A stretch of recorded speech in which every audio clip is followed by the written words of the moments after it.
Silent summoning. Elira Dorn had spent her life searching for something she could never name, a pull toward a place she had never been. But when she stepped onto the old temple grounds and the sky shuddered, the waiting ended. The wind curled around her like a familiar touch. The torches flared. And when she turned, he was already there golden-eyed, his presence shifting the air around them. "You were bound to me long before this life," he murmured. "And this time, I will not let you go." Chapter 1. The Whispers of Silent Echoes. The chipped teacup rattled in its saucer, a tiny tremor mirroring the one in Elira Dorn's hands. Outside, the Cornish rain lashed against the window panes of her small cottage, a relentless rhythm that had become the soundtrack to her life. 62 years. 62 years of a life that felt incomplete. Like a melody half remembered, a painting left unfinished.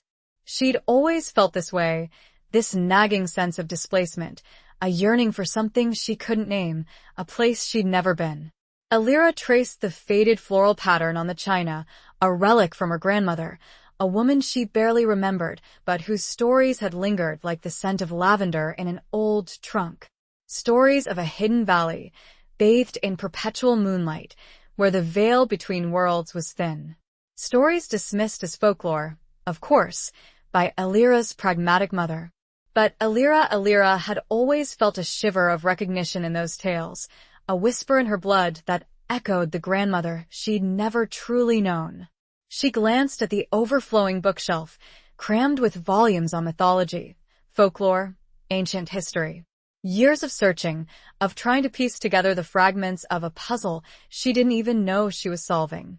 There were recurring themes: wolves, the moon, ancient rituals, a recurring symbol of a crescent moon embracing a single, brilliant star. It was a symbol she'd found etched into a silver locket she'd inherited, the only other tangible connection to her grandmother. The locket. She reached for it now, the cool metal a familiar comfort against her skin. It was a simple piece, yet it held an undeniable weight, a sense of waiting. She often wore it while she worked, her fingers tracing the intricate design as she kneaded clay on her potter's wheel. The rhythmic spinning, the smooth, yielding earth, were the only things that truly quieted the restless hum within her. Elira had been a successful artist once, her pottery displayed in galleries across the country. But the acclaim had felt hollow, the praise empty. 5 years ago, after her husband, Thomas, had passed away from a sudden heart attack, she'd retreated to this remote corner of Cornwall, seeking solace in the wild beauty of the coast. The grief had been a heavy cloak, but beneath it, that persistent yearning had only intensified. Thomas had been a good man, kind and steady, but their love had been a comfortable companionship, not the all-consuming fire she'd secretly, guiltily, craved. The rain intensified, a furious downpour that seemed to shake the very foundations of the cottage. Elira sighed, pushing herself up from the worn armchair. The fire in the hearth had dwindled to embers, casting long, dancing shadows across the room. As she added another log, a flicker of movement caught her eye. Outside, just beyond the rain-streaked window, a pair of eyes gleamed in the darkness. Large, amber eyes, reflecting the faint light from the cottage. A fox, perhaps? But there was something unsettling about their intensity, a knowingness that sent a shiver down her spine. She stared, transfixed, for a long moment, until the eyes blinked and vanished into the storm.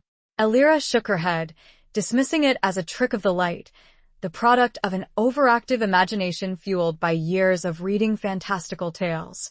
Yet the unease lingered. She closed the curtains, drawing the heavy fabric tight, as if to shut out not just the storm, but the unsettling feeling that had taken root in her heart. She found herself drawn back to the bookshelf, her fingers trailing over the spines of the books. She pulled out a particularly worn volume, its leather cover cracked and faded. It was a collection of ancient Celtic myths, and she'd read it countless times. She opened it to a page marked with a pressed forget-me-not, a passage she'd always found strangely compelling. The Temple of Selene, hidden amongst the whispering stones, awaits the return of the lunar bride. Bound by a forgotten oath, she will walk the path of shadows, her heart echoing the call of the wild hunt. Only then will the ancient balance be restored and the veil between worlds lifted. Alira closed the book, her heart beating a little faster. The Lunar Bride. The Wild Hunt. She'd always dismissed it as poetic metaphor, but tonight, under the relentless assault of the storm, the words seemed to resonate with a new, unsettling power. The feeling of being watched, the yearning, the locket, it all felt connected, somehow, to this ancient, forgotten lore. She went to bed that night with the locket clutched tightly in her hand, the storm raging outside her window a reflection of the turmoil within her. Sleep, when it finally came, was fitful and filled with strange, fragmented dreams. Dreams of running through moonlit forests, the scent of pine and damp earth filling her lungs, the sound of howling wolves echoing in the distance. Dreams of a pair of amber eyes, watching her, waiting for her, and a voice, a whisper on the wind, calling her name. A name she'd never heard, but somehow felt was hers. The dreams felt more real than anything had ever been to her. Chapter 2. A shudder in the starlit sky. The next morning dawned gray and sullen, the aftermath of the storm evident in the scattered branches and overflowing streams. But the unsettling feeling from the previous night hadn't dissipated. Alira found herself drawn to the window, staring out at the wild, wind-swept landscape. The image of those amber eyes, the whispers in her dream, lingered in her mind. She decided to take a walk, hoping the fresh air would clear her head. She pulled on her Wellington boots and a thick coat, wrapping a scarf around her neck. The air was crisp and cold, carrying the scent of the sea and damp earth. She followed a narrow, winding path that led towards the cliffs, the roar of the ocean growing louder with each step. As she reached the cliff top, she paused, gazing out at the turbulent sea. The waves crashed against the rocks below, sending plumes of spray high into the air.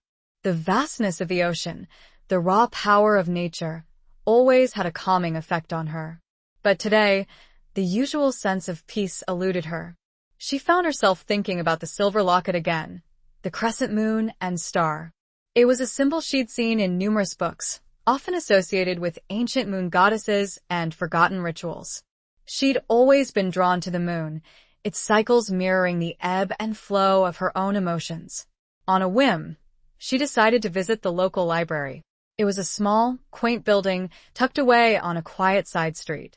The librarian, Mrs. Trevelyan, a woman with a kind smile and a wealth of local knowledge, greeted her warmly. "Alira, dear, what brings you in on such a blustery day?" "I'm doing some research, Mrs. Trevelyan," Alira replied, "on local folklore. Specifically, anything related to the moon, ancient temples, that sort of thing." Mrs. Trevelyan's eyebrows rose slightly. "Oh, you've come to the right place.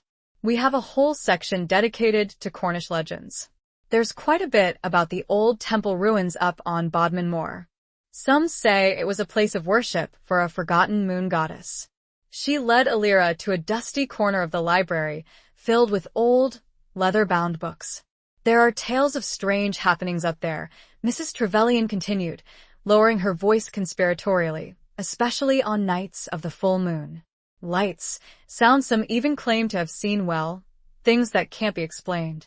Alira felt a shiver run down her spine. The librarian's words echoed the whispers in her dreams, the unsettling feeling that had been growing within her. She spent the next few hours poring over the books, absorbing the tales of ancient rituals, forgotten deities, and the mysterious temple ruins.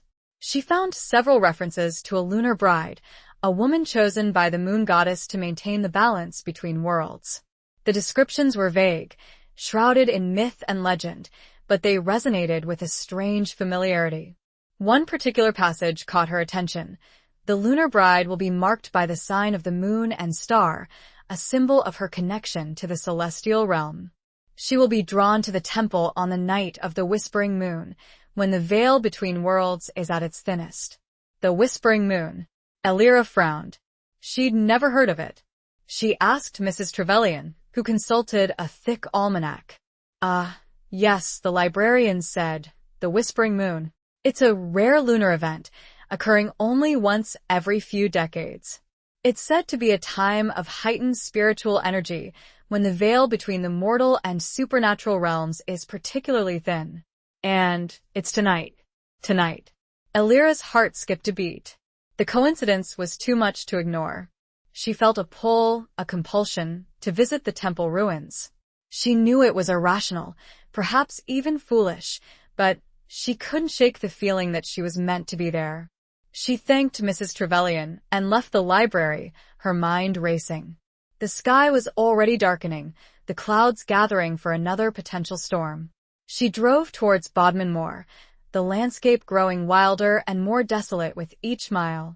The wind howled through the gorse bushes, and the air felt heavy with an almost palpable energy. As she approached the ruins, the sky shuddered. It wasn't a physical tremor, but a feeling, a vibration in the air that made her skin prickle. The clouds parted, revealing a full, luminous moon, casting an ethereal glow over the landscape. This wasn't just any full moon, it was larger, brighter, more intense than any she'd ever seen. The Whispering Moon. She parked her car and stepped out, the wind whipping her hair around her face. The ruins stood before her, silhouetted against the moonlit sky. They were little more than crumbling walls and scattered stones, but they held an undeniable power, a sense of ancient mystery. As she walked towards them, she felt a strange pull, as if an invisible force were drawing her closer. The air grew colder, and a thick mist began to roll in, obscuring the surrounding landscape.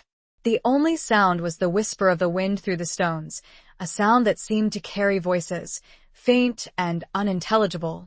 She reached the center of the ruins, a circular area that must have once been a sacred space. The torches around the perimeter, unlit for centuries, suddenly flared to life, bathing the area in an eerie, flickering light. Elira gasped, her heart pounding in her chest. She looked around, searching for the source of the sudden illumination, but she was alone. Or so she thought. She turned, and he was there, standing at the edge of the circle of light, his figure partially obscured by the mist. He was tall and imposing, his silhouette suggesting broad shoulders and a powerful build. But it was his eyes that caught her attention.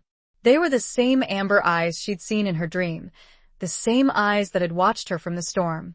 They glowed with an unnatural intensity, reflecting the moonlight like twin beacons. He took a step closer, and the mist around him seemed to dissipate, revealing his features more clearly. He was strikingly handsome, with sharp cheekbones, a strong jawline, and a mouth that hinted at both strength and vulnerability. His hair was dark and thick, falling to his shoulders in unruly waves. He was dressed in clothes that seemed strangely out of time, a combination of leather and rough spun fabric. He didn't speak at first, just stared at her, his gaze intense and unwavering. Elira felt a mixture of fear and something else. A strange sense of familiarity, of recognition, as if she'd known him all her life, or perhaps even longer. Then he spoke, his voice a low, resonant murmur that seemed to vibrate through the very air around them. "You were bound to me long before this life," he said, his words echoing the whispers in her dreams. "And this time, I will not let you go." His words seemed to hang in the cold air, suspended between them, a claim and a promise. Chapter 3. The Touch of Forgotten Winds. Elira stared at him, speechless, her mind struggling to reconcile the reality of his presence with the impossibility of his words. Bound to him? Before this life?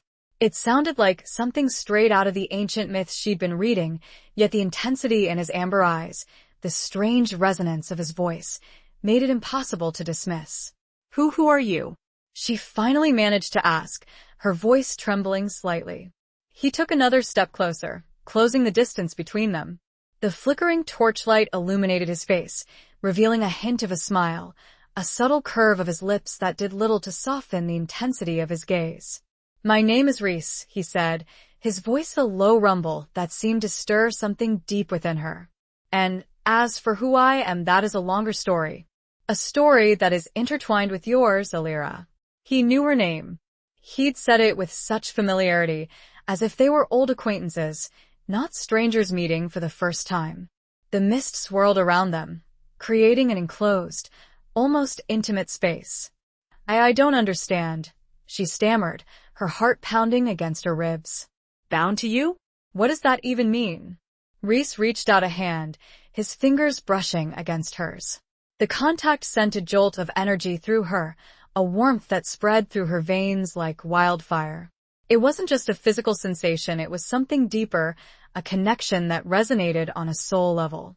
She instinctively recoiled, pulling her hand away. It means, he said, his voice softening slightly, that our destinies are intertwined. That we are connected by a bond that transcends time and space. A bond forged long ago, in a time when the veil between worlds was thinner, when magic was woven into the fabric of existence. He spoke of magic as if it were a tangible thing, a force that still existed in the world. Alira, despite her years of researching folklore and mythology, had always considered it a metaphor, a way of explaining the unexplainable. But standing here, in the heart of these ancient ruins, under the light of the whispering moon, with this enigmatic man before her, she found her skepticism wavering. You're talking about werewolves, she said, the word escaping her lips almost involuntarily. It was the only explanation that made any sense, given his amber eyes, his strange attire, his talk of magic and ancient bonds. It was also the most terrifying. Reese's smile widened, a flash of white teeth in the dim light. Among other things, he said cryptically. But yes, the blood of the wolf flows through my veins. And, Alira, it flows through yours as well. His words struck her like a physical blow. Her blood? She looked down at her hands, at the delicate veins beneath her skin. It seemed impossible, absurd. Yet, a part of her, a deep, instinctive part, recognized the truth in his words. The yearning, the feeling of displacement, the connection to the moon, the silver locket, it all pointed to a hidden heritage, a forgotten past. I don't believe you, she whispered, but her voice lacked conviction. Reese stepped even closer, his presence overwhelming. She could smell him now, a scent of pine needles and damp earth, a wild, untamed fragrance that both intrigued and frightened her. He reached out again, this time taking her hand in his grip firm but gentle. You don't have to believe me, he said, his voice a low murmur. You feel it, don't you? The pull, the connection. The echoes of a past life, whispering in your blood. His touch was electric, sending shivers down her spine. She tried to pull her hand away, but his grip tightened, holding her captive. It wasn't a forceful grip, but it was undeniably strong, a subtle display of power that left her feeling vulnerable.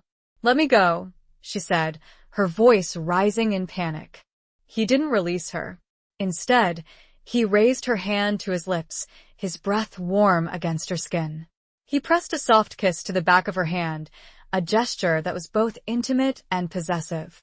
The contact sent another wave of heat through her, a confusing mixture of fear and something else.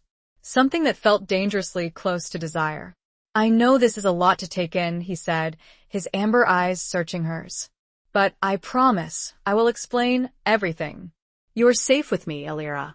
I would never harm you. His words were meant to be reassuring, but they did little to quell the fear that was rising within her. Safe with him?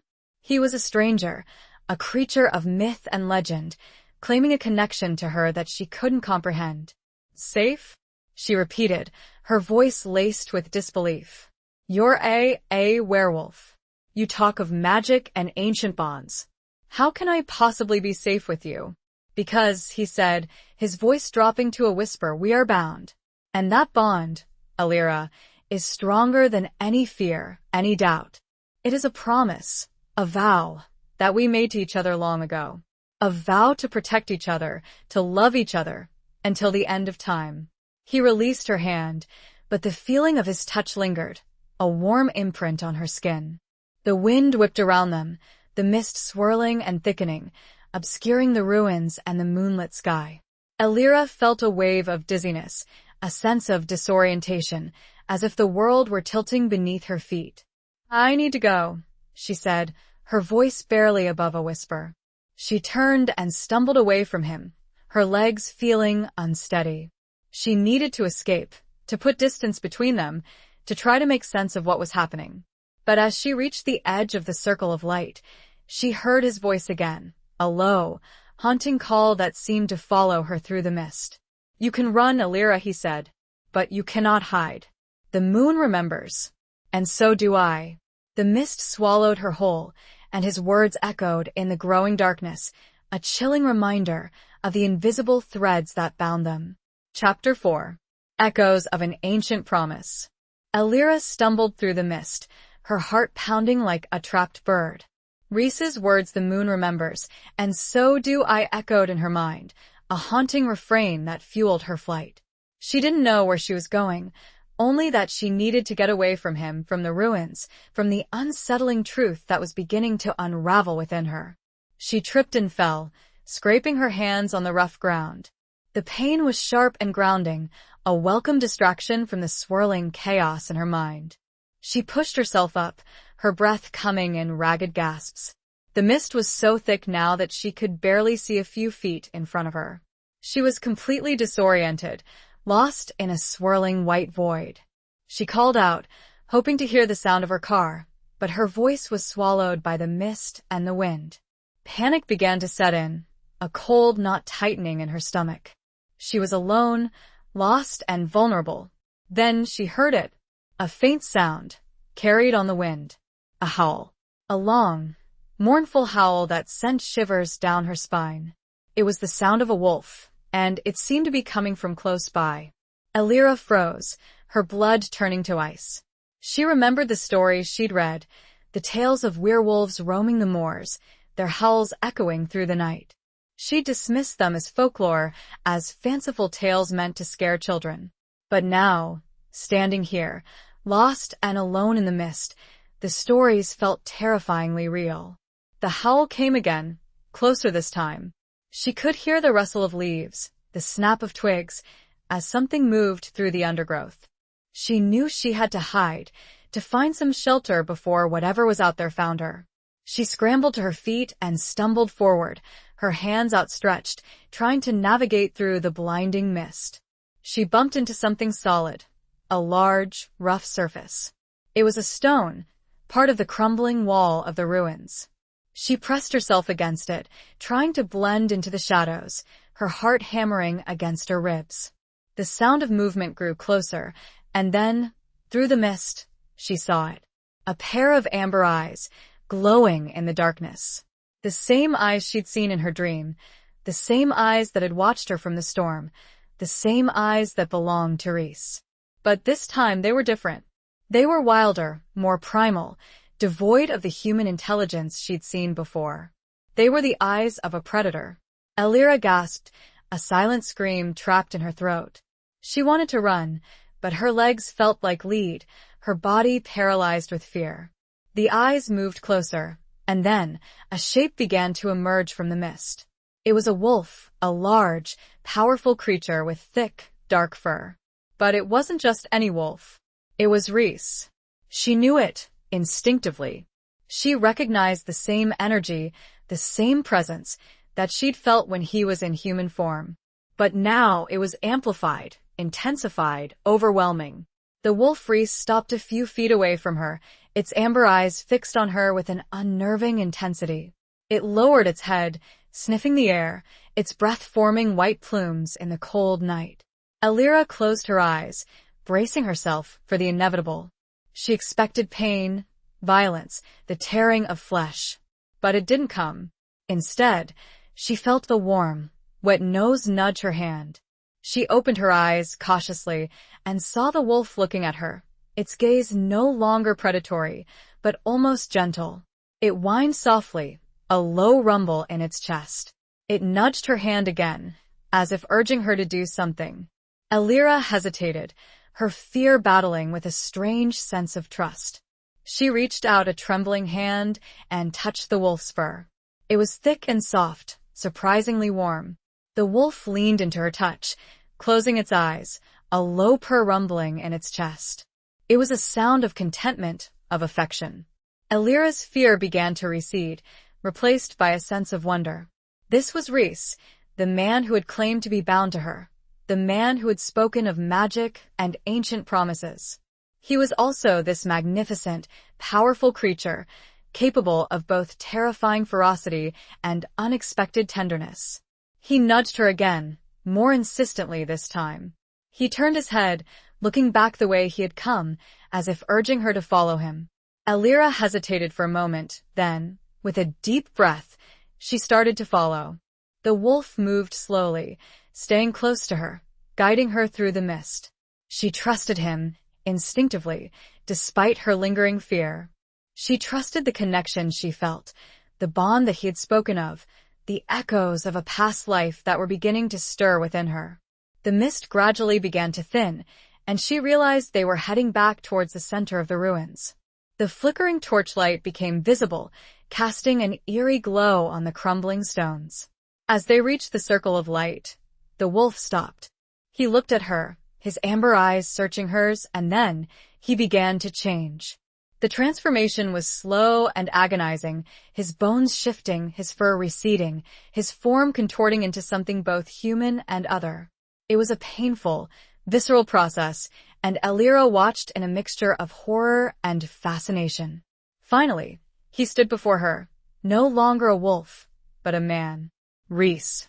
He was naked, his body lean and muscular, marked with faint scars that hinted at a life of hardship and struggle.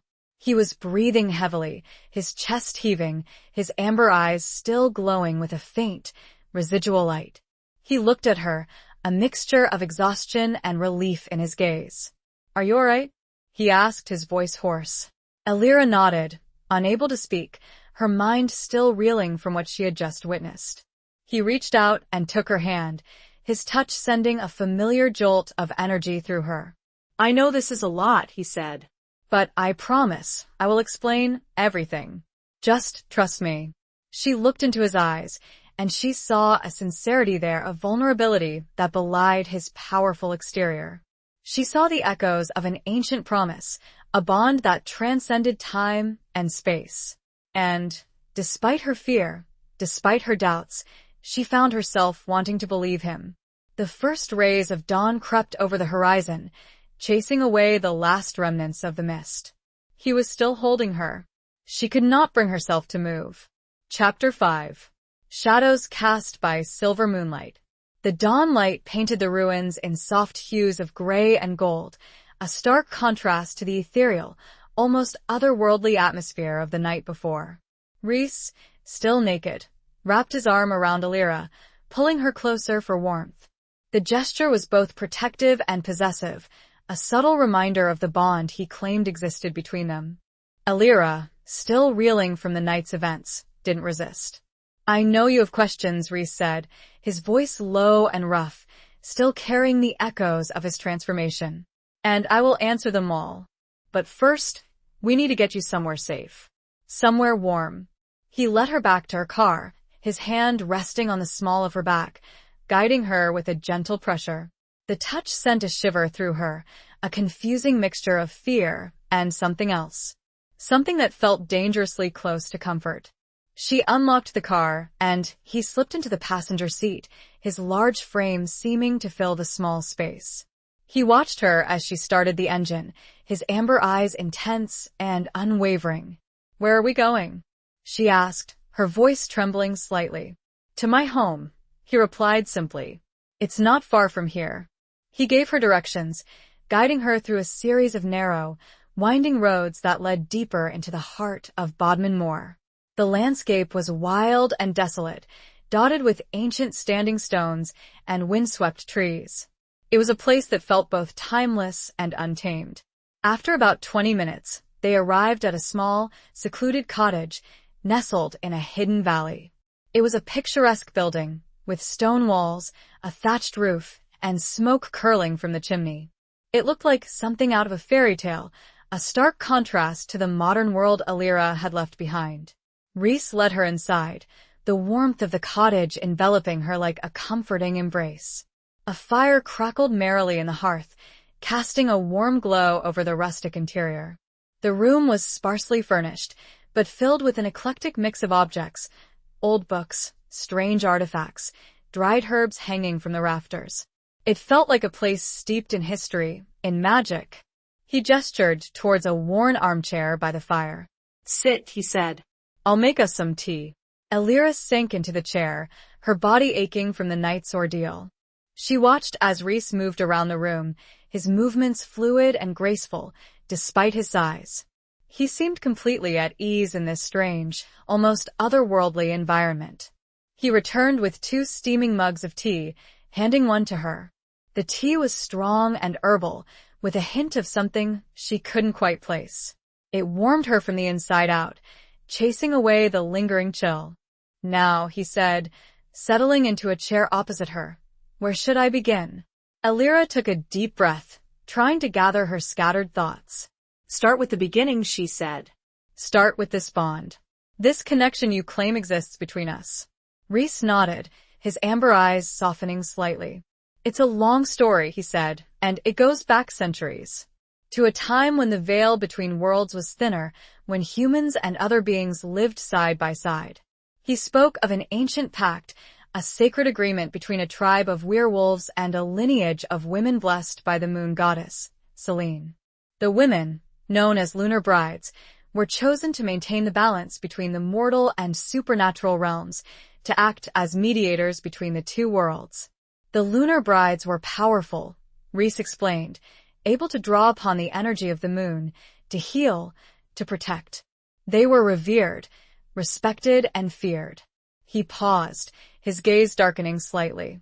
But over time, the pact began to unravel. Humans grew fearful of the supernatural, of the power of the lunar brides. They began to hunt them, to persecute them. The werewolves, bound by their oath to protect the lunar brides, fought back, but they were outnumbered, outmatched. He told her of a great battle, a final, desperate attempt to save the lunar brides from extinction.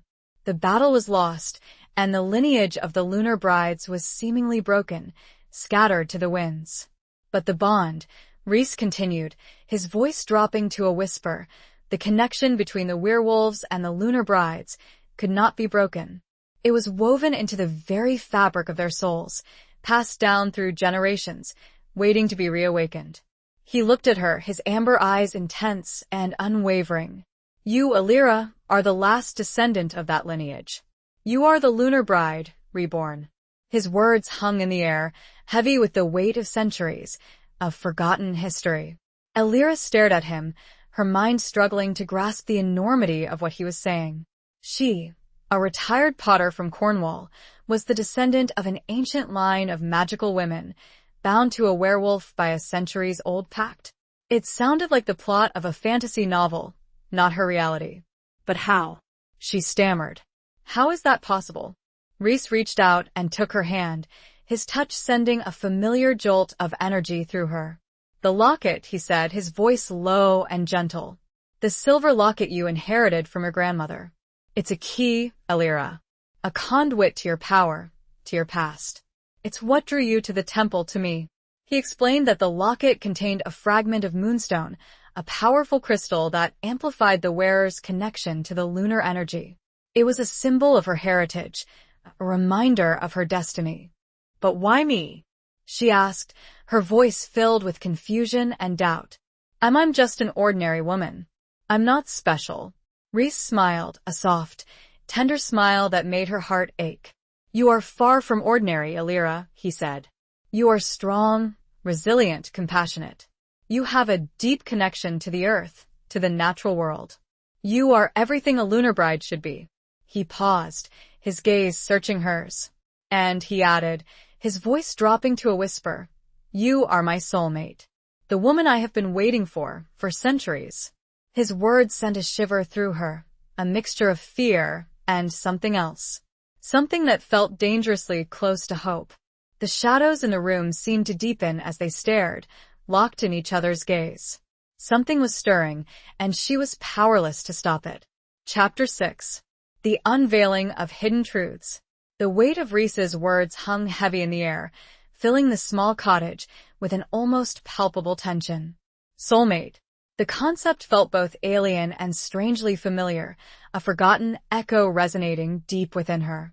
Elira looked at him, her gaze searching his face, trying to reconcile the man she'd met just hours ago with the ancient, mythical being he claimed to be. Soulmate, she repeated, the words sounding foreign on her tongue. But how can that be? We've only just met. Rhys leaned forward, his amber eyes holding hers captive. Time as you perceive it is a human construct, he explained. Our souls have known each other for centuries, lifetimes even.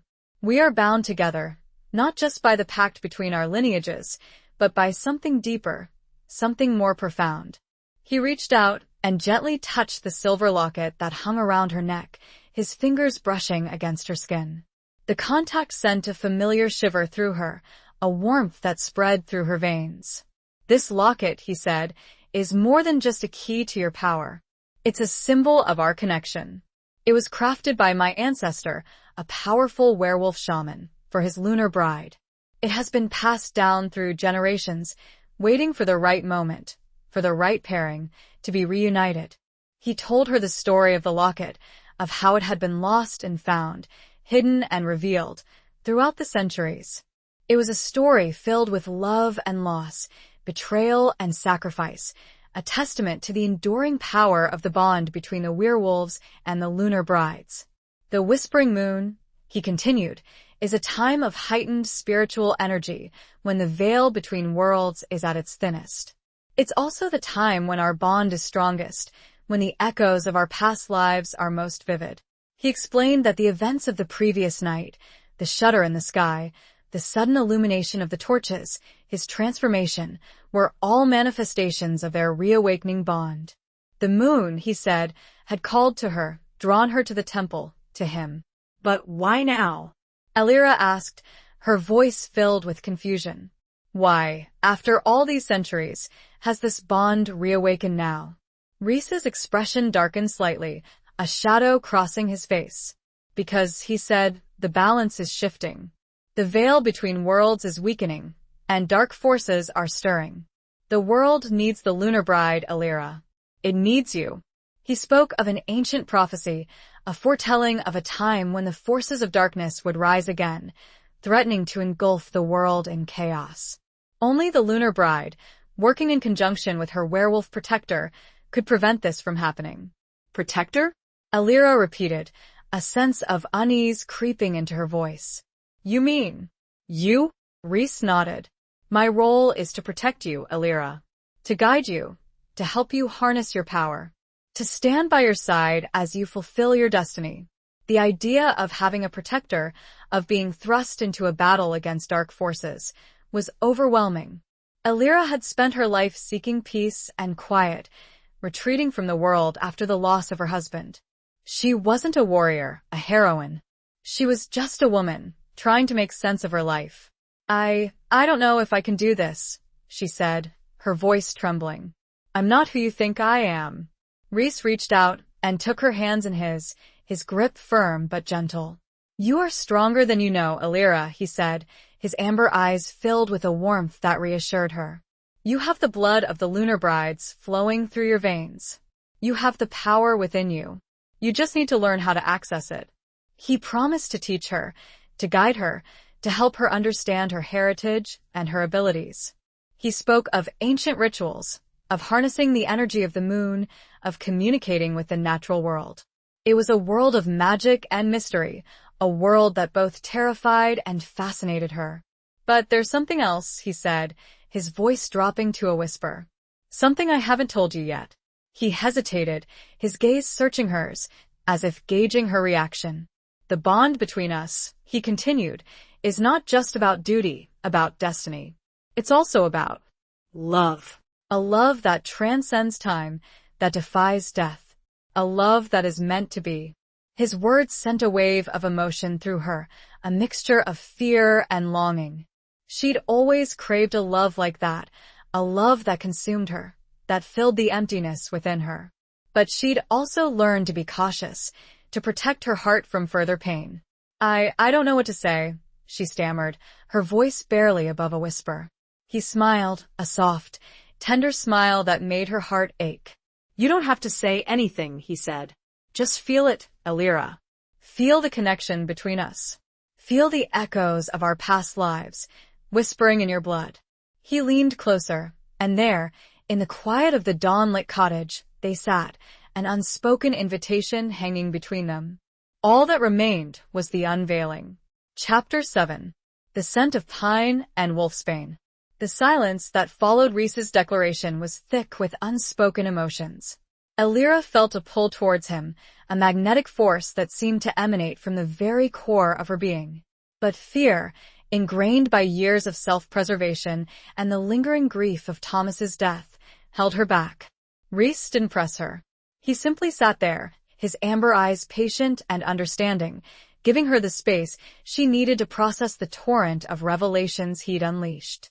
The fire crackled in the hearth, casting dancing shadows on the walls, the only sound breaking the quiet hum of unspoken connection. "I need some air," Elira finally said, her voice a little unsteady. She rose from the armchair, her legs feeling slightly weak. Rhys nodded. "Of course." He stood up as well, his movements fluid and graceful. He led her to the back door of the cottage, opening it to reveal a small, enclosed garden. The garden was a riot of color and scent, even in the early morning light. Herbs and flowers grew in wild profusion, their fragrances mingling in the crisp air. Elira recognized some of them: rosemary, lavender, thyme. But there were others she didn't know, plants with strange, exotic blooms and unfamiliar scents.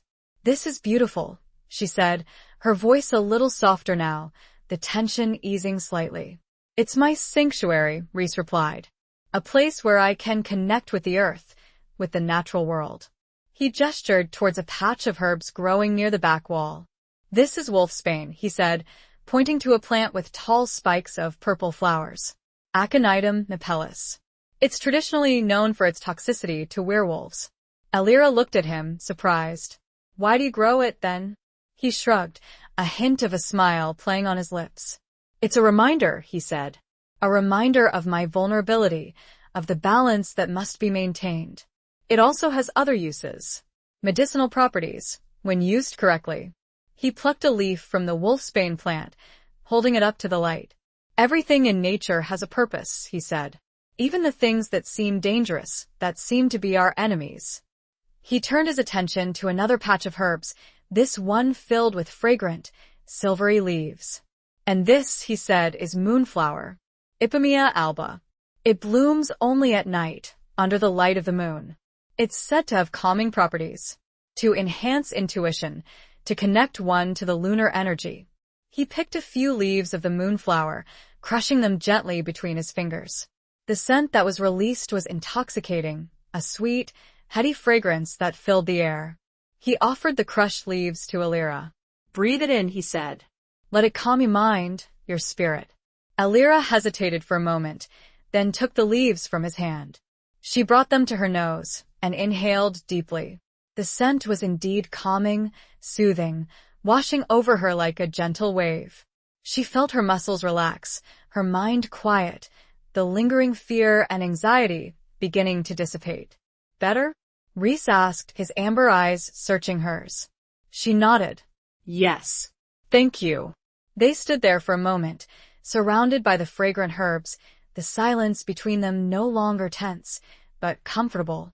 It was a strange feeling, this sense of ease with a man who was, essentially, a stranger, a creature of myth and legend. Yet, she felt drawn to him, connected to him, in a way she couldn't explain. "The scent of pine and wolfsbane," Elira suddenly said, the words escaping her lips almost involuntarily. "That's what I smelled on you last night." Rhys nodded. "It's the scent of the forest," he said. "Of my other form. It's a part of me, Elira. Just as the moonflower is a part of you." He reached out and gently touched her cheek, his fingers tracing the curve of her jawline. The contact sent a shiver through her, a spark of electricity that ignited a warmth deep within her. "You don't have to be afraid of me, Elira," he said, his voice a low murmur. "I would never harm you. I am your protector, remember? Your soulmate. She looked into his eyes, and she saw a sincerity there, a vulnerability that belied his powerful exterior. She saw the echoes of an ancient promise, a bond that transcended time and space. And, despite her lingering doubts, she found herself wanting to trust him, to surrender to the pull she felt towards him. She began, her voice catching in her throat. She didn't know what to say, how to express the conflicting emotions that were swirling within her. He leaned closer, his breath warm against her skin. He didn't kiss her, not yet. He simply held her gaze, his amber eyes filled with a tenderness that made her heart ache. A low growl rumbled in the distance, breaking the quiet intimacy of the moment. Rhys stiffened, his head snapping up, his senses on alert. The peaceful morning calm shattered instantly. Chapter 8. A dance of fear and desire. The growl, low and menacing, echoed through the garden, shattering the fragile peace that had settled between Alira and Rhys. Rhys's body tensed, his muscles coiling like a spring, his amber eyes hardening with a predatory intensity. He instinctively stepped in front of Alira, shielding her with his body. "Stay behind me," he said, his voice a low, guttural command. Alira, her heart pounding in her chest, obeyed without question. She peered over his shoulder, her eyes scanning the surrounding trees, trying to locate the source of the threat. The garden, which had moments ago felt like a sanctuary, now seemed menacing, the shadows lurking beneath the leaves hiding unknown dangers. Another growl, closer this time, and then a figure emerged from the trees. It was a wolf, but not Rhys. This wolf was larger, its fur a mottled gray and black, its eyes glowing with a malevolent green light. It was clearly not a natural creature. There was an unnatural aura of darkness surrounding it, a palpable sense of malice. "A rogue," Rhys muttered, his voice tight with barely suppressed fury. "Cursed creature." The rogue wolf snarled, baring its teeth, its gaze fixed on Alira. It took a step forward, its muscles bunching, preparing to attack. Rhys responded instantly. He shifted, his body transforming with a speed and fluidity that defied belief. One moment he was a man, the next he was a magnificent wolf, his fur the color of dark pine, his amber eyes blazing with protective fury. He was larger than the rogue wolf, more powerful, his presence radiating an aura of dominance. The two wolves circled each other, growling and snarling, the air thick with tension and the scent of impending violence. Alira watched, frozen in place, her mind struggling to comprehend the reality of what she was witnessing.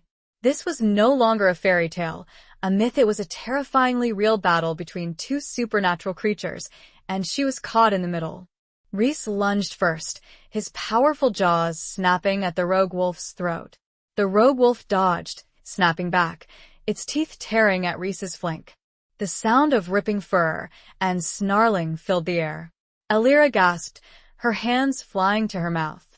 She wanted to scream, to intervene, but she knew she would only be a hindrance, a distraction. She had to trust Rhys, to trust the bond he claimed existed between them, to trust that he would protect her. The battle raged, a furious dance of teeth and claws. Rhys was clearly the stronger of the two, but the rogue wolf was vicious and relentless, driven by a dark, unnatural power.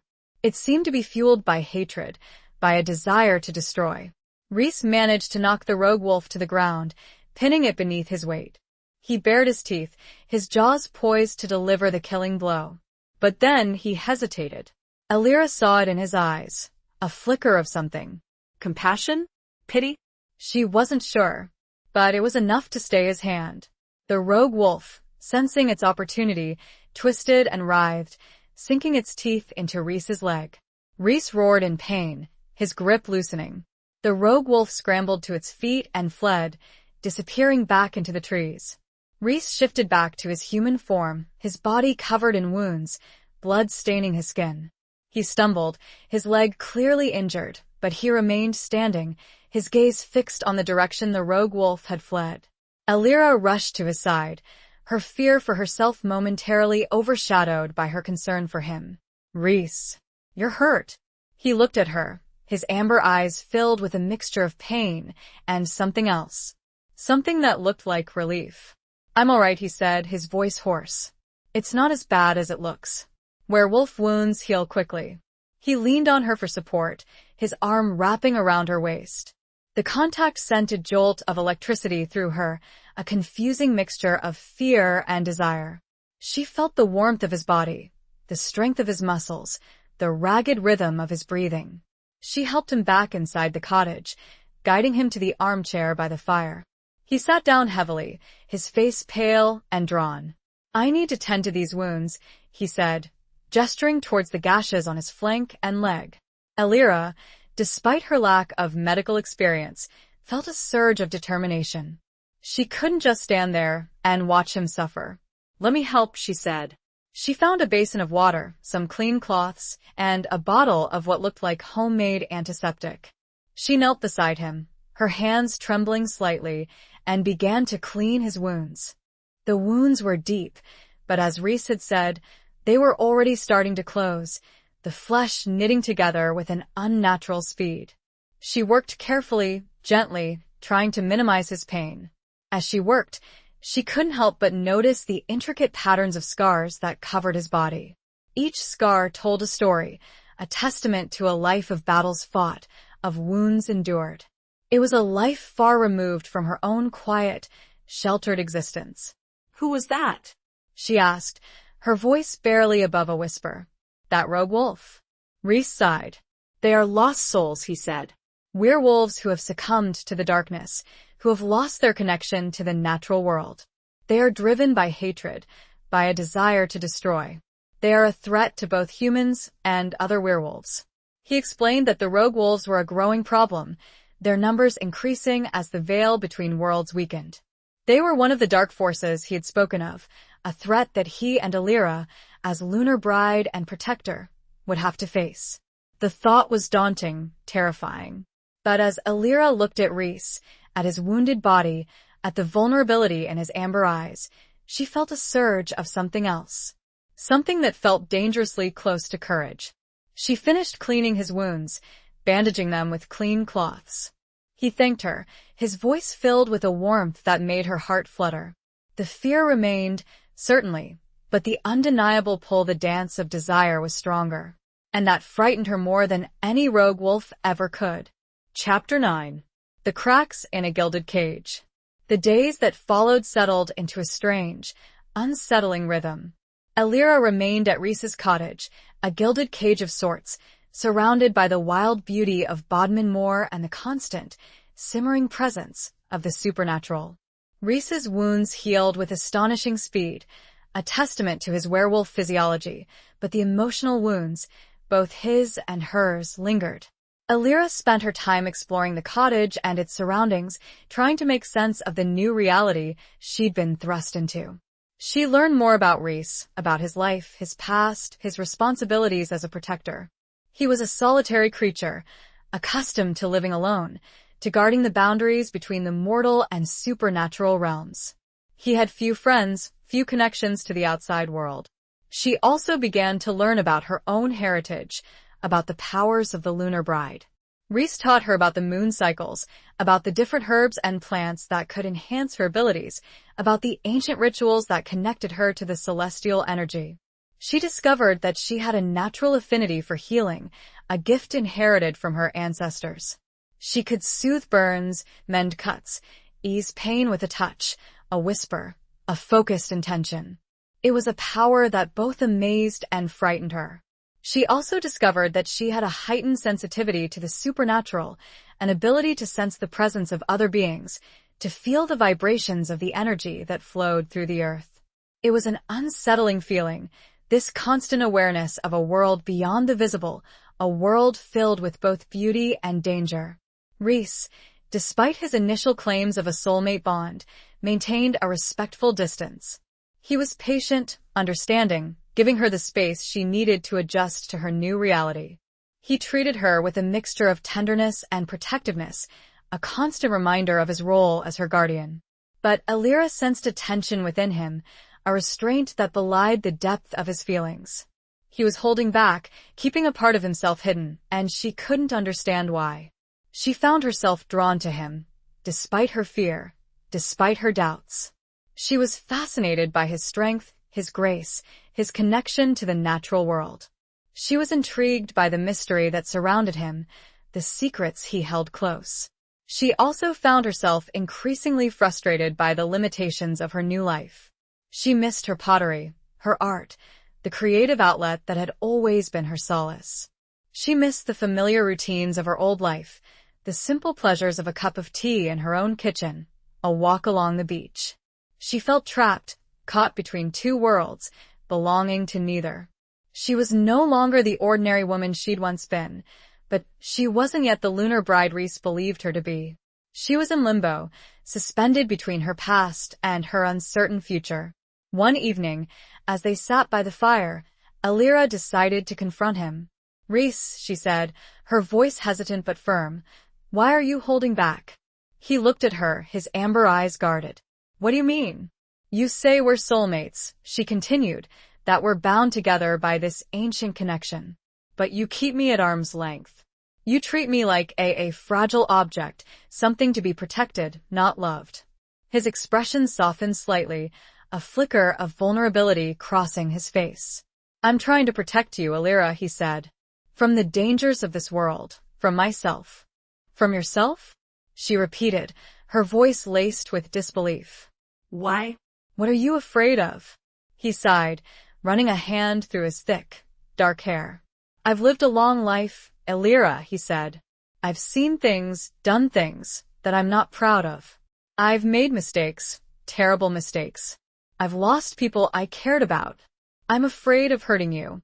He told her about his past, about the battles he'd fought, the losses he'd endured. He spoke of a previous lunar bride, a woman he'd loved and lost, a woman who had been killed by the forces of darkness. The pain of that loss was still etched on his face, a raw wound that had never fully healed. "I swore I would never let that happen again," he said, his voice hoarse with emotion. "I swore I would protect the next lunar bride, even if it meant keeping my distance, even if it meant denying my own feelings." Alira understood then. His restraint wasn't a lack of feeling, it was a shield, a defense mechanism built from years of pain and loss. He was afraid of loving her, of losing her, of repeating the mistakes of his past. "But I'm not her, Reese," she said, her voice soft but firm. "I'm not the woman you lost. I'm Alira. And I'm not made of glass. I'm stronger than you think." She reached out and took his hand, her touch gentle but insistent. "I understand your fear," she said. "But you can't let it control you. You can't let it keep us apart. We're in this together, Reese. Whether we like it or not." He looked at her, his amber eyes searching hers, and she saw a flicker of hope, a spark of something that had been dormant for too long. The cracks in his carefully constructed cage were beginning to show. The question was, would he let her in? Outside the cottage, a lone owl hooted, its mournful cry a stark counterpoint to the fragile hope blooming in the dimly lit room. Chapter 10. The Weight of Unspoken Words. The owl's cry faded into the stillness of the night, leaving a palpable silence in its wake. Reese continued to hold Alira's hand, his gaze locked on hers, the internal battle raging within him visible in the depths of his amber eyes. He wanted to pull her close, to surrender to the feelings that had been simmering beneath the surface for so long, but the fear, the ingrained habit of self-preservation, held him back.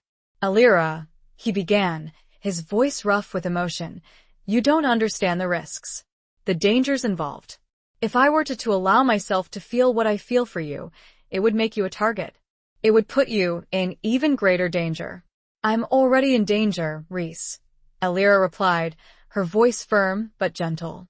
"Just by being who I am, by being the lunar bride. We can't avoid the danger, but we can face it together. And maybe we can find some strength, some solace in each other." She squeezed his hand, her touch a silent plea for him to let go of his fear, to trust in the bond they shared. She knew she was asking for a lot, for him to overturn centuries of ingrained caution, but she also knew that their only chance of survival, of fulfilling their destiny, lay in embracing their connection, not denying it. Reese closed his eyes for a moment, his internal struggle evident in the lines of tension etched on his face. He took a deep breath, and when he opened his eyes again, Alira saw a change. The guardedness was still there, but it was softened by a flicker of something else. Something that looked like surrender. He began, his voice hesitant. I don't know if I can do this, Alira. I've been alone for so long, protecting myself, protecting others, by keeping my distance. It's a habit I don't know how to break. Then we'll break it together, Alira said, her voice unwavering. We'll learn together. We'll figure this out, together. She leaned closer, her gaze searching his, and for the first time, she saw a flicker of vulnerability that wasn't masked by his usual stoicism. She saw the longing in his eyes, the desire that he'd been trying so hard to suppress. She reached up and gently touched his face, her fingers tracing the line of his jaw, the curve of his cheekbone. The contact sent a shiver through her, a spark of electricity that ignited a warmth deep within her. Reese didn't pull away. He simply closed his eyes, leaning into her touch, his breath catching in his throat. Alira, he whispered, his voice barely audible. I want to. More than anything. And then, he did what he'd been holding back from doing for so long. He leaned in and kissed her. It wasn't a tentative, hesitant kiss. It was a kiss filled with passion, with longing, with the weight of unspoken words and centuries of waiting. It was a kiss that spoke of ancient bonds and forgotten promises, of a love that transcended time and space. Alira responded in kind, her arms wrapping around his neck, her body melting into his. She felt a sense of completeness, of belonging, that she'd never felt before, not even with Thomas. This was different. This was deeper, more profound, more inevitable. The kiss deepened, becoming more intense, more demanding. They lost themselves in the moment, in the shared passion, in the release of pent-up emotions. The fire in the hearth crackled and popped, casting dancing shadows on the walls, the only witness to their embrace. But even in the midst of this passionate embrace, a sense of unease lingered. Alira couldn't shake the feeling that they were being watched, that they were not alone. She felt a prickling sensation on her skin, a subtle shift in the energy of the room. She pulled away from Reese, her breath coming in ragged gasps. Reese, she whispered, I feel something. Something's not right. Reese, his senses heightened by the kiss, immediately became alert. He scanned the room, his amber eyes glowing with a faint, predatory light. I feel it too, he said, his voice low and guttural. We're not alone. He stood up, pulling Alira to her feet, his body shielding hers. He moved to the window, peering out into the darkness. And then they saw it. A pair of eyes, glowing in the shadows. Green eyes, filled with a malevolent light. The rogue wolf. It was back. And it wasn't alone. Several other pairs of eyes joined it, surrounding the cottage. The weight of unspoken words was suddenly replaced by the very real, very present weight of imminent danger. The kiss was forgotten. The battle had begun. Chapter 11. The pull of a distant shore.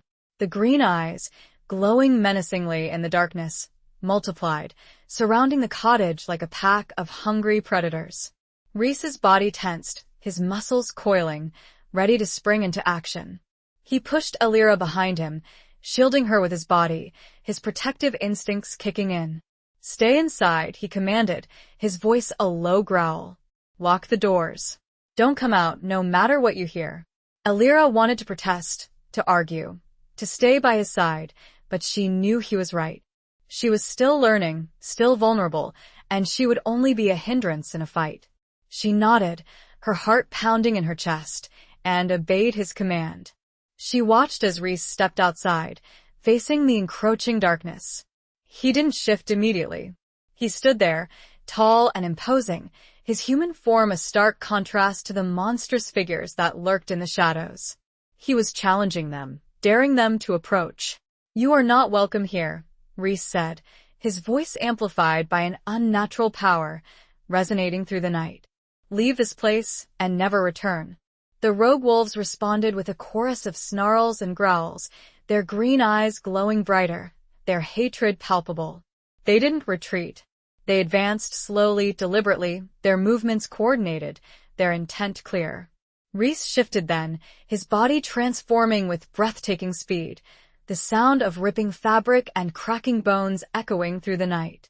He became the magnificent pine-colored wolf, his amber eyes blazing with protective fury, his size and power dwarfing the rogue wolves. The battle began, a furious clash of teeth and claws, of growls and snarls, of supernatural power. Elira watched from the window, her hands pressed against the glass, her heart aching with fear and a strange sense of awe. Rhys fought with a ferocity and skill that was both terrifying and inspiring. He moved like a whirlwind, dodging and weaving, attacking and defending, his every move precise and deadly. He was outnumbered, but he held his ground, protecting the cottage, protecting her. But the rogue wolves were relentless, their numbers seemingly endless. They attacked in waves, their coordinated attacks designed to wear him down, to overwhelm him. They were driven by a dark, unnatural power, a force that seemed to amplify their strength and their malice. Elira felt a surge of helplessness, of frustration. She wanted to help, to do something, but she was trapped inside, forced to watch as the man she was beginning to care for fought for his life, for her life. She remembered the herbs Rhys had shown her, the wolfsbane, the moonflower. She remembered the rituals he had taught her, the ways to connect with the lunar energy, to harness her power. She knew it was a risk, a dangerous gamble, but she couldn't just stand there and do nothing. She had to try. She rushed to the garden, her heart pounding in her chest. She quickly gathered the herbs Rhys had shown her, crushing them in her hands, releasing their potent fragrances. She closed her eyes, focusing her mind, drawing upon the energy of the moon, the power that flowed through her veins. She began to chant a low, rhythmic incantation that Rhys had taught her, a plea to the moon goddess, Selene, for strength, for protection, for guidance. She felt a surge of energy, a warmth that spread through her body, a connection to something ancient, something powerful. She opened her eyes, and she saw a faint, silvery glow emanating from her hands, from her body. She felt stronger, more confident, more connected. She stepped back inside the cottage, her senses heightened, her awareness expanded. She could feel the battle raging outside, the clash of energy, the pain and fury of the combatants. She focused her mind on Rhys, on his energy signature, on the bond that connected them. She sent a surge of her own energy towards him, a wave of healing power, a boost of strength. She didn't know if it would work, if it would be enough, but she had to try. She had to trust in her power, in their connection, in the ancient magic that flowed through her veins. Outside, the battle raged on, but Elira felt a shift, a subtle change in the energy. She saw Rhys, through the window, fighting with renewed vigor, his movements faster, his attacks more powerful. He seemed to sense her presence, her support. He turned his head slightly, his amber eyes meeting hers through the glass, and she saw a flicker of gratitude, of hope. The battle, which had been slowly tipping in the favor of the rogues, began to change direction. It felt, to Elira, 1,000,000 miles away, yet all-consuming at the same time. She was safe, yet not. Protected, yet at her most vulnerable. Chapter 12. Running from Destiny's Embrace. The tide of the battle began to turn. Rhys, fueled by Elira's energy and his own fierce determination, fought with renewed strength, pushing back the rogue wolves, forcing them to retreat. The green eyes, once filled with malevolent confidence, now flickered with fear, with uncertainty. One by one, the rogue wolves fell, their bodies dissolving into shadows, their unnatural power dissipating. The remaining wolves, sensing their defeat, turned and fled, disappearing into the darkness from which they had come. Rhys, his body covered in wounds, his breath coming in ragged gasps, stood victorious, his amber eyes glowing in the aftermath of the battle. He shifted back to his human form, his naked body glistening with sweat and blood. Elira, her own energy depleted, rushed outside to meet him. "Reese, are you all right?" He nodded, his face pale and drawn, but his eyes filled with a fierce, protective light. "I'm fine," he said, his voice hoarse. "Thanks to you." He reached out and took her hand, his touch sending a familiar jolt of warmth through her. He looked at her, his gaze filled with gratitude, with admiration, with something else. Something that looked like love. But before either of them could speak, before they could fully process the events of the night, a new threat emerged. A figure stepped out of the shadows, a figure that was both familiar and terrifying. It was a woman, tall and slender, with long, flowing black hair and eyes that glowed with an unnatural, violet light. She was dressed in clothes that seemed to be made of shadows, her presence radiating an aura of darkness and power. "Well, well," she said, her voice a silky, venomous whisper. "The lunar bride and her protector. How touching." Reese stiffened, his body tensing, his hand tightening around Alira's. "Morwenna," he said, his voice a low growl. "What are you doing here?" The woman, Morwenna, smiled, a cruel, mocking smile that revealed sharp, pointed teeth. "I came to see the show," she said. And what a show it was. "But I'm afraid it's time for the final act." She raised her hand, and a wave of dark energy emanated from her, striking Reese like a physical blow. He staggered backward, his body convulsing, his wounds reopening, blood flowing freely. Alira cried out, rushing to his side, trying to help him, but Morwenna simply laughed. "Don't bother, little bride," she said. "He's beyond your help. He's mine now."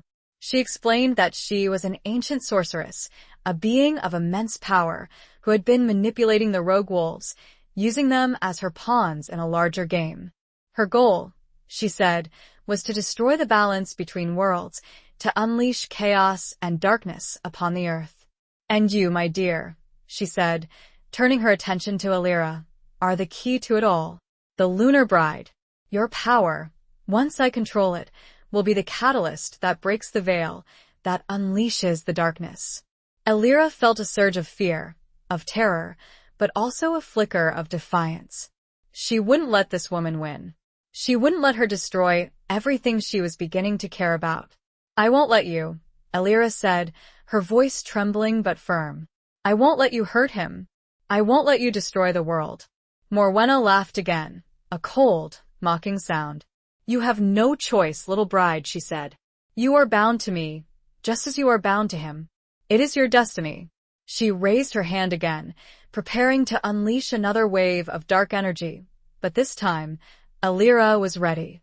She closed her eyes, focusing her mind, drawing upon the lunar energy, the power that flowed through her veins. She chanted, the same incantation she had used before, but this time, with greater intensity, with greater focus. She felt a surge of power, a wave of energy that emanated from her, pushing back against Morwenna's darkness. She opened her eyes, and they glowed with a silvery light, the light of the moon, the light of her heritage. She raised her hands, and a shield of pure lunar energy formed around her and Reese, deflecting Morwenna's attack. Morwenna staggered backward, surprised by Alira's newfound strength. You are stronger than I thought," she said, her voice laced with a hint of fear. "I'm not afraid of you," Alira said, her voice stronger now, filled with confidence. "I am the lunar bride, and I will protect this world, and the people I care for even beginning to love."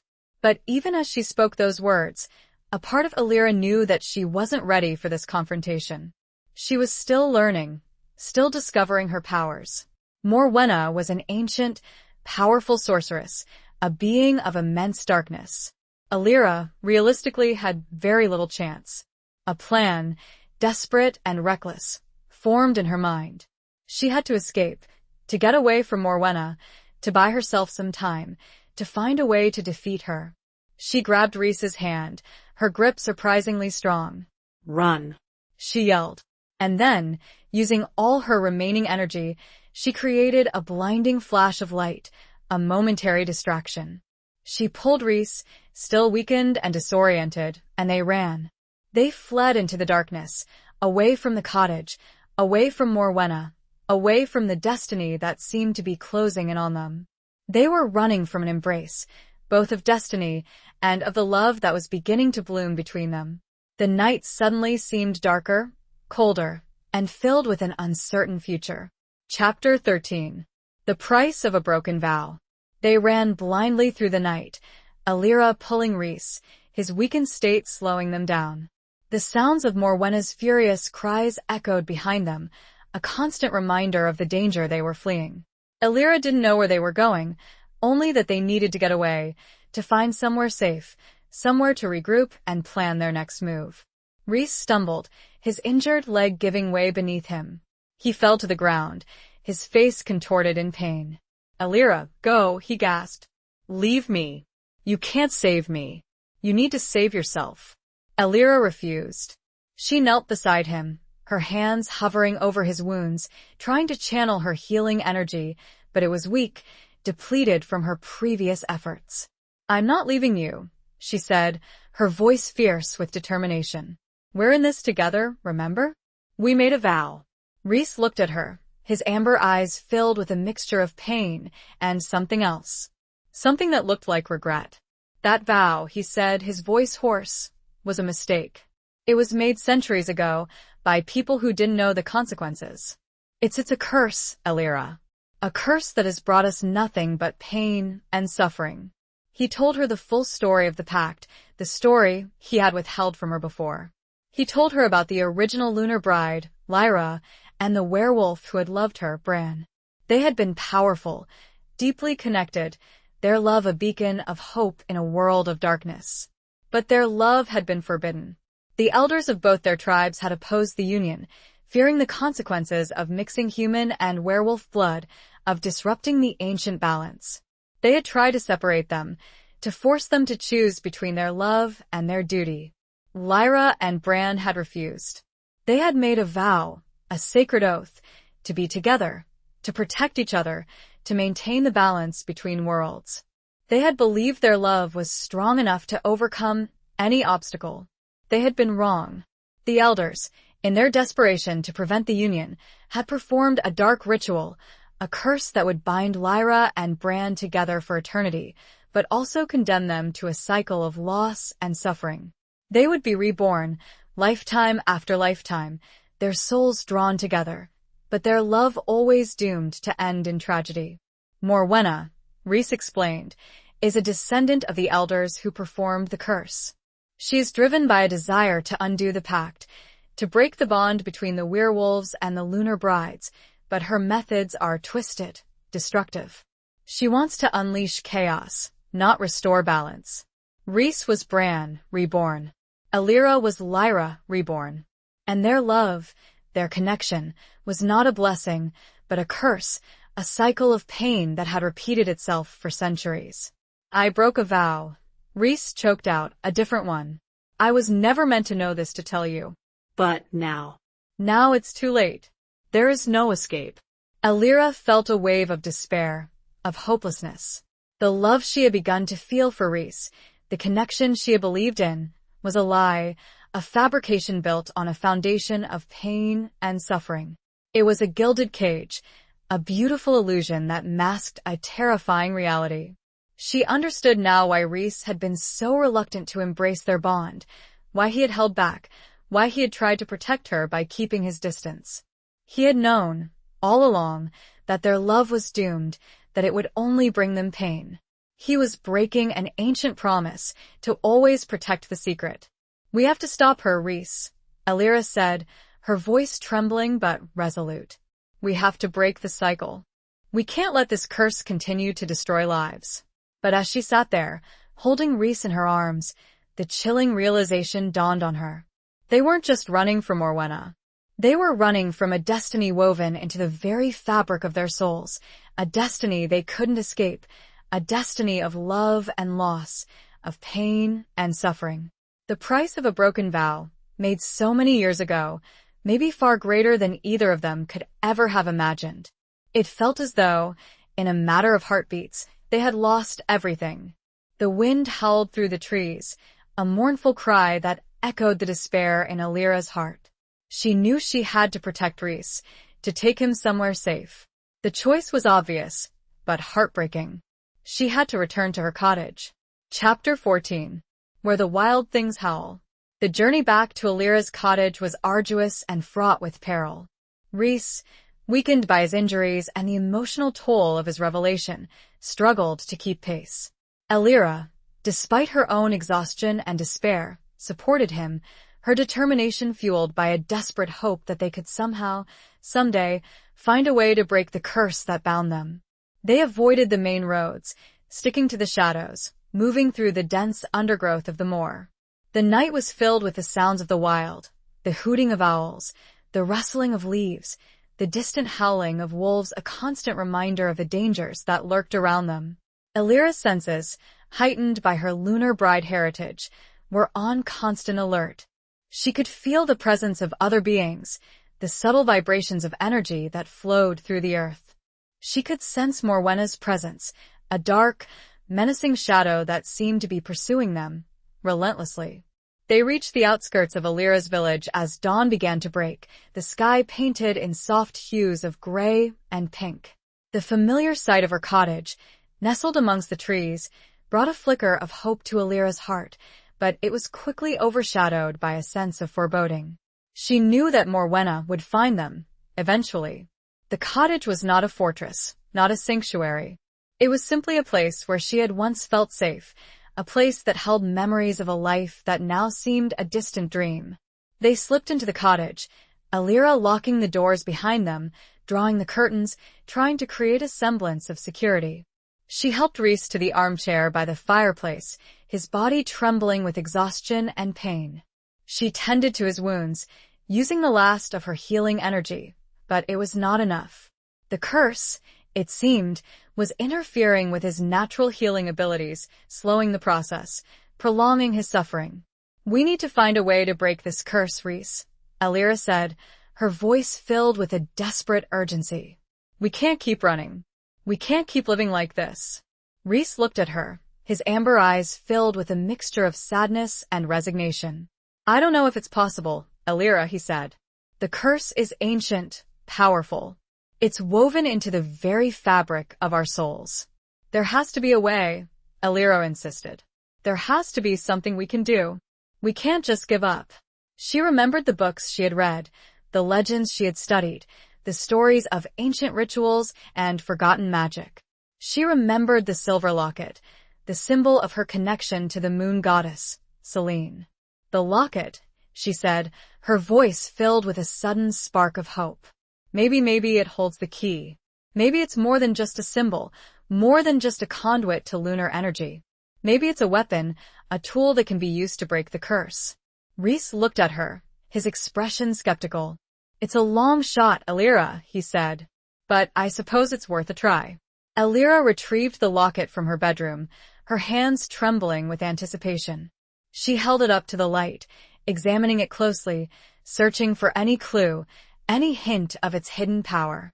The crescent moon and star, the intricate carvings, the smooth, cool feel of the silver, it all seemed so familiar, yet so mysterious. She felt a pull towards it, a connection that went beyond her understanding.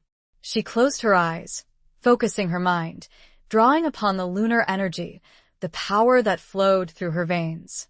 She chanted a low, rhythmic incantation, a plea to Selene for guidance, for assistance, for a way to break the curse that bound her and Reese.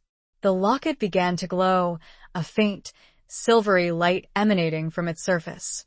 Alira felt a surge of energy, a wave of power that flowed through her, filling her with a sense of hope.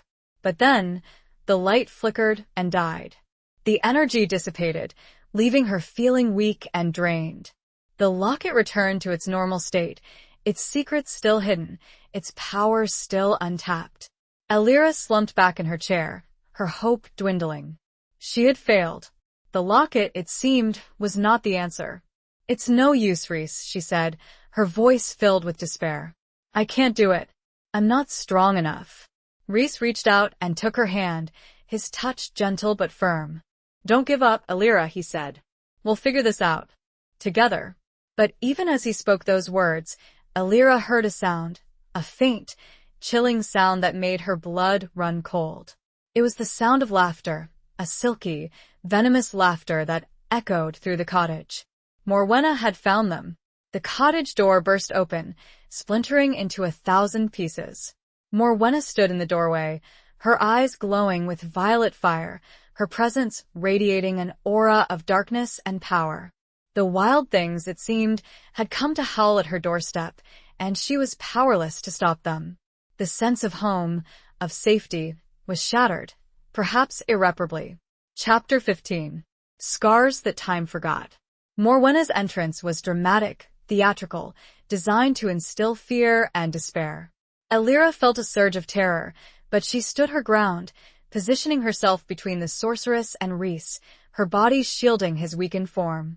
"You can't hide from me, little bride," Morwenna said, her voice a silky, venomous whisper that seemed to slither through the air.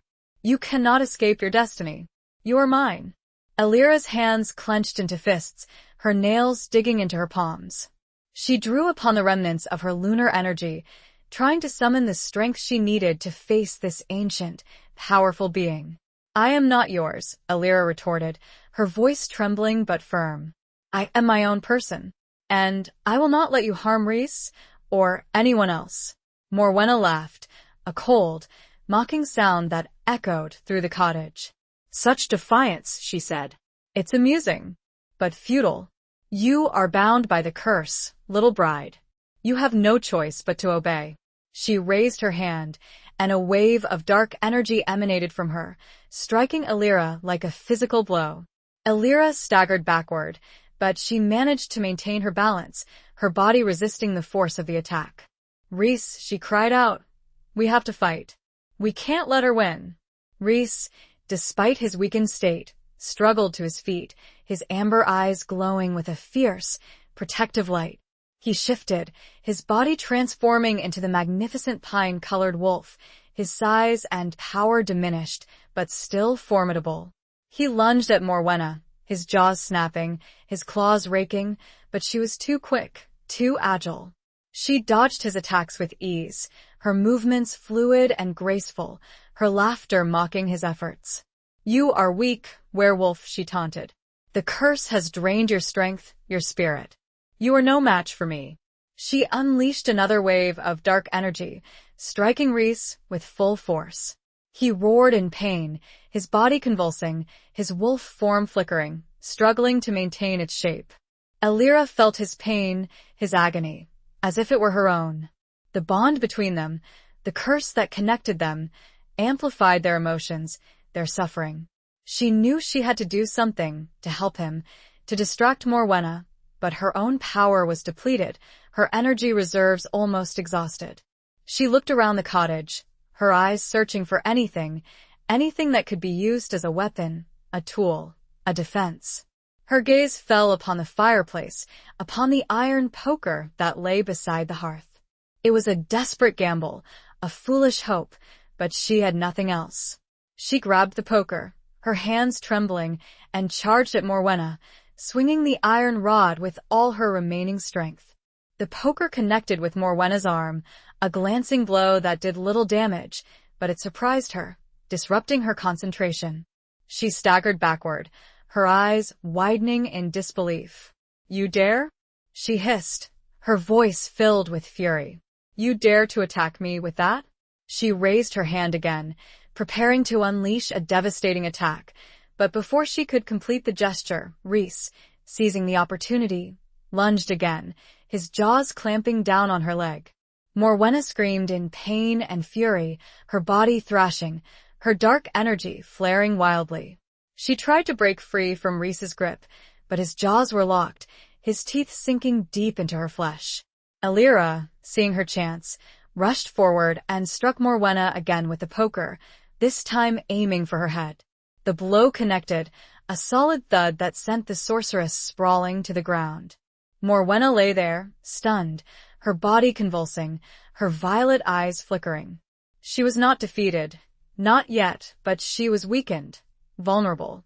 Elira and Rhys stood over her, their bodies trembling with exhaustion and pain, their breaths coming in ragged gasps. They had survived, for now, but the battle was far from over. Elira knelt beside Morwenna, the iron poker still clutched in her hand, her gaze fixed on the sorceress's face. She saw the hatred, the malice, the ancient darkness that consumed her. But she also saw something else.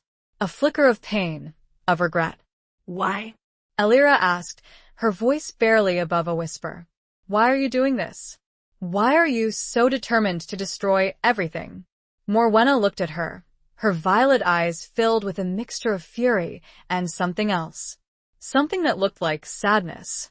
Because, she said, her voice hoarse and strained, they took everything from me. They stole my love, my life, my destiny. They cursed me, just as they cursed you. She told Elira her story, a story of betrayal and loss, of a love that had been forbidden, of a life that had been stolen. She was a descendant of one of the elders who had performed the original curse, but she had also been in love with a werewolf, a love that had been deemed unacceptable, a love that had been brutally crushed. She had been forced to participate in the ritual, to help create the curse that would bind Lyra and Bran, to condemn them to a cycle of pain and suffering. She had done it out of fear, out of duty, but she had also done it out of revenge, out of a desire to punish those who had taken everything from her. The curse, she said, was not just meant for them. It was meant for me, too. It was meant to punish us all, to ensure that no one, human or werewolf, would ever find true happiness. She was trapped in the very cycle of hatred and revenge she was attempting to exploit. The scars that time forgot weren't just Rhys's. They were hers, too. A shared burden, a shared pain. Chapter 16. The Thorns of a Crimson Rose. Morwenna's confession hung heavy in the air, a stark revelation that shifted the dynamics of their conflict. Elira felt a flicker of pity, of understanding, for this woman who had been consumed by hatred and loss for centuries. But she also knew that Morwenna's pain, her past, did not excuse her actions, did not justify the destruction she was trying to unleash. I understand your pain, Morwenna, Elira said, her voice softer now, but still firm. But you can't let it control you. You can't let it destroy everything. There has to be another way. A way to heal, a way to break the cycle. Morwenna looked at her, her violet eyes filled with a mixture of skepticism and longing. There is no other way, she said, her voice hoarse.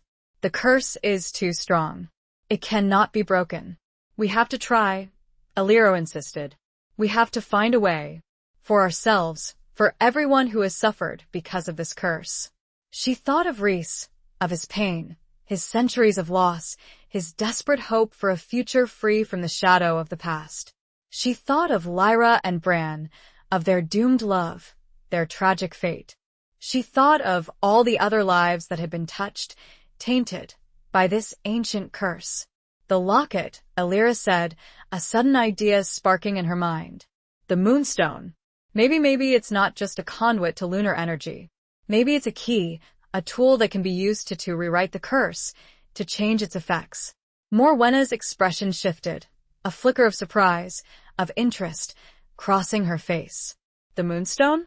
She said. You think it has that kind of power? I don't know, Elira admitted. But it's worth a try. It's the only thing we haven't tried. She looked at Rhys, who was still in his wolf form, his amber eyes watching her intently. He seemed to understand, to sense her intention. He nudged her hand with his snout, a silent gesture of support, of encouragement. Elira retrieved the locket from her pocket, her hands trembling with anticipation. She held it up to the light, examining it closely, searching for any clue, any hint of its hidden power. She closed her eyes, focusing her mind, drawing upon the lunar energy, the power that flowed through her veins. She chanted a low, rhythmic incantation, a plea to Selene, the moon goddess, for guidance, for assistance, for a way to rewrite the curse, to heal the wounds of the past. The locket began to glow, a faint, silvery light emanating from its surface. Elira felt a surge of energy, a wave of power that flowed through her, filling her with a sense of hope. But this time, it was different. It was stronger, more focused, more controlled. She felt a connection to the moonstone, a deep, resonating connection that went beyond her understanding.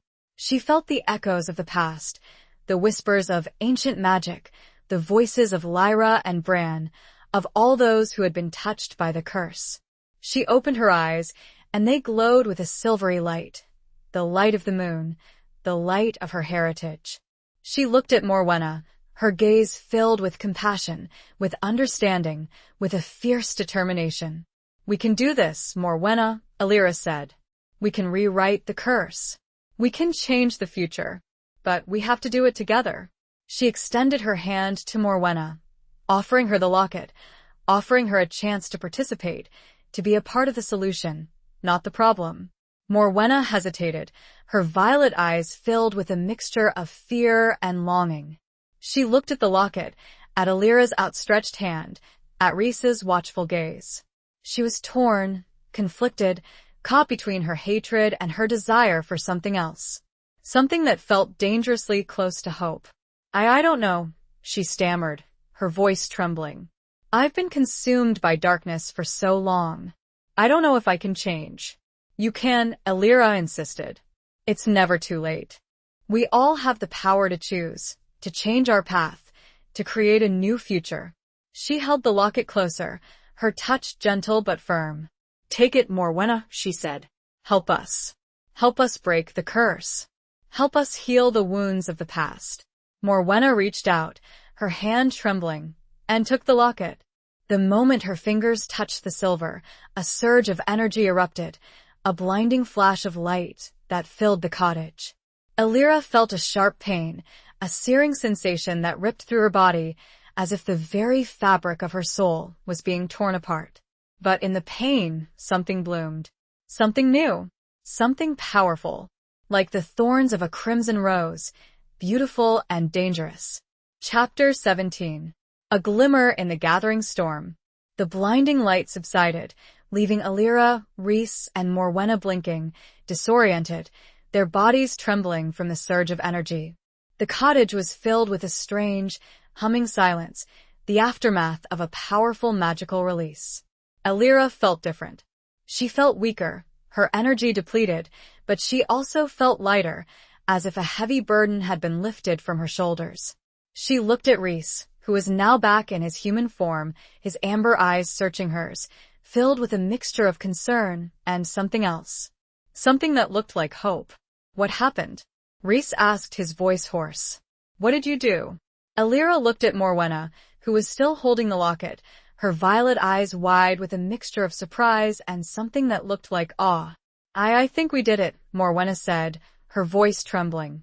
"I think we rewrote the curse." She explained that as she had touched the locket, she had felt a connection to the moonstone, to Alira, to Rhys, to the ancient magic that flowed through them. She had felt the curse, the dark, twisted energy that had bound them for centuries, and she had seen, with Alira's help, with the power of the moonstone, a way to change it, to rewrite it. Instead of a curse of eternal loss and suffering, they had transformed it into a bond of connection, of choice. They were still connected, their souls still intertwined, but they were no longer bound by a predetermined fate. They could choose their own paths, create their own destinies. The curse of pain and loss, of forced separation, was gone, replaced with a bond of shared strength and potential connection. "It feels different," Rhys said, his voice filled with wonder. "The bond is still there, but it's lighter, freer. It doesn't hurt anymore." He reached out and took Alira's hand, his touch sending a familiar jolt of warmth through her, but this time, it was different. It was not a spark of pain, of inevitable loss, but a spark of hope, of possibility. Alira felt tears welling up in her eyes, tears of relief, of joy, of gratitude. They had done it. They had broken the cycle, rewritten the curse, created a new future for themselves, for everyone who had been touched by the ancient magic. But even in this moment of triumph, Alira knew that the battle was far from over. Morwenna's actions, her manipulation of the rogue wolves, her attempt to unleash chaos upon the world, had created consequences, ripples of darkness that would need to be addressed. We still have to deal with the aftermath. Morwenna, Alira said, her voice firm but gentle. Your actions have caused a lot of damage. We need to find a way to repair it, to restore balance. Morwenna nodded, her violet eyes filled with a mixture of regret and determination. I know, she said. And I will help you. I will use my power to undo what I have done, to heal the wounds I have inflicted. She explained that the rogue wolves were still a threat, their minds twisted by her dark magic. They needed to be found, captured, and healed if possible. It would be a dangerous and difficult task, but it was necessary to prevent further chaos and destruction. Rhys, despite his weakened state, volunteered to lead the effort. His connection to the wolves, his understanding of their nature, made him uniquely suited for the task. Alira, despite her own exhaustion, insisted on joining him. Her newfound strength, her connection to the Moonstone, her ability to heal, would be invaluable in this endeavor. They knew it wouldn't be easy. They knew there would be challenges, obstacles, dangers ahead. But they were no longer bound by a curse of eternal loss and suffering. They were free to choose their own paths, to create their own destinies. And they would face those challenges together, united by a bond of connection, of choice, of hope. As they prepared to leave the cottage, to embark on this new, uncertain journey, Alira looked at Rhys, her gaze filled with a mixture of apprehension and something else. Something that felt dangerously close to love. The storm was gathering, the darkness was still out there, but there was a glimmer of light, a spark of hope that illuminated their path. And they would follow that light, together wherever it might lead. The air outside felt cleaner, somehow. Fresher. The world had not fundamentally changed, but they had. And that was enough for now. Chapter 18. The Taste of Tears and Redemption. The days that followed were a blur of activity, a relentless pursuit of the rogue wolves, scattered across the wild, desolate landscape of Bodmin Moor. Rhys, despite his recent injuries, led the hunt with a fierce determination, his senses honed, his instincts sharp. Alira, by his side, provided support, her healing abilities proving invaluable in tending to the wounds sustained in the frequent skirmishes. Morwenna, surprisingly, proved to be a valuable ally. Her knowledge of the rogue wolves, of their habits, their weaknesses, their hiding places, was crucial in tracking them down. She used her magic, not to control them, but to guide them, to lure them into traps, to weaken their defenses. It was a slow, arduous process, filled with danger and frustration. The rogue wolves were vicious, unpredictable, their minds twisted by Morwenna's dark magic. They fought with a desperate ferocity, resisting capture, resisting healing. But Alira, Rhys, and Morwenna persevered, driven by a shared sense of purpose, a shared desire to restore balance, to undo the damage that had been done. They worked together, seamlessly, their individual strengths complementing each other. Rhys's physical prowess and tracking abilities, Alira's healing touch and connection to the lunar energy, Morwenna's knowledge of dark magic and her newfound willingness to use it for good, it was a powerful combination. They managed to capture several of the rogue wolves, confining them in a secure location, a hidden cave deep within the moor. Alira and Morwenna worked together, using their combined powers to heal their minds, to cleanse them of the dark magic that had corrupted them. It was a difficult and delicate process, requiring immense concentration and energy. The rogue wolves resisted, their minds fighting against the healing, their bodies thrashing and convulsing. But Alira and Morwenna persisted, their determination fueled by compassion, by a desire to redeem these lost souls. Slowly, gradually, they began to see results. The green glow in the rogue wolves' eyes faded, replaced by a flicker of something else. Something that looked like sanity, like awareness. Their bodies relaxed, their aggression subsided, their fear replaced by a glimmer of hope. It was a long and arduous process, but they managed to heal several of the rogue wolves, restoring them to their natural state, freeing them from Morwenna's control. But not all of them could be saved. Some were too far gone, their minds too twisted, their bodies too corrupted by the dark magic. They had to be put down, a painful but necessary decision. Each loss, each failure, weighed heavily on Alira, on Rhys, on Morwenna. They felt the pain of these creatures, the tragedy of their lost lives, the consequences of the ancient curse that had blighted their existence. But they also felt a sense of accomplishment, of redemption. They were making a difference, healing the wounds of the past, creating a new future. One evening, as they sat around a campfire, exhausted and emotionally drained, Alira looked at Morwenna, her gaze filled with a mixture of gratitude and understanding. "Thank you, Morwenna," she said. "For helping us. For changing." Morwenna looked at her, her violet eyes filled with a mixture of sadness and something else. Something that looked like peace. "I did what I had to do," she said, her voice hoarse. "I had to atone for my mistakes, for the pain I have caused." She told Alira more about her past, about her love for the werewolf she had lost, about the guilt and remorse she had carried for centuries. She had been consumed by darkness, by a desire for revenge, but she had also been a victim, a pawn in a larger game. "I know I can never fully make up for what I've done," she said. "But I can try. I can use my power to help others, to protect the balance, to create a better world." Alira reached out and took her hand, her touch gentle but firm. "We all make mistakes, Morwenna," she said. "What matters is what we do afterwards. How we learn from them, how we grow, how we change." Rhys, who had been silent until now, spoke up. "You have shown great courage, Morwenna," he said. "And great strength. You have earned your redemption." Morwenna looked at him, her violet eyes filled with tears. It was the first time Alira had seen her cry, the first time she had seen her express such raw, vulnerable emotion. The tears were a symbol of her healing, of her transformation, of her release from the darkness that had consumed her for so long. They were a testament to the power of forgiveness, of redemption, of the possibility of change.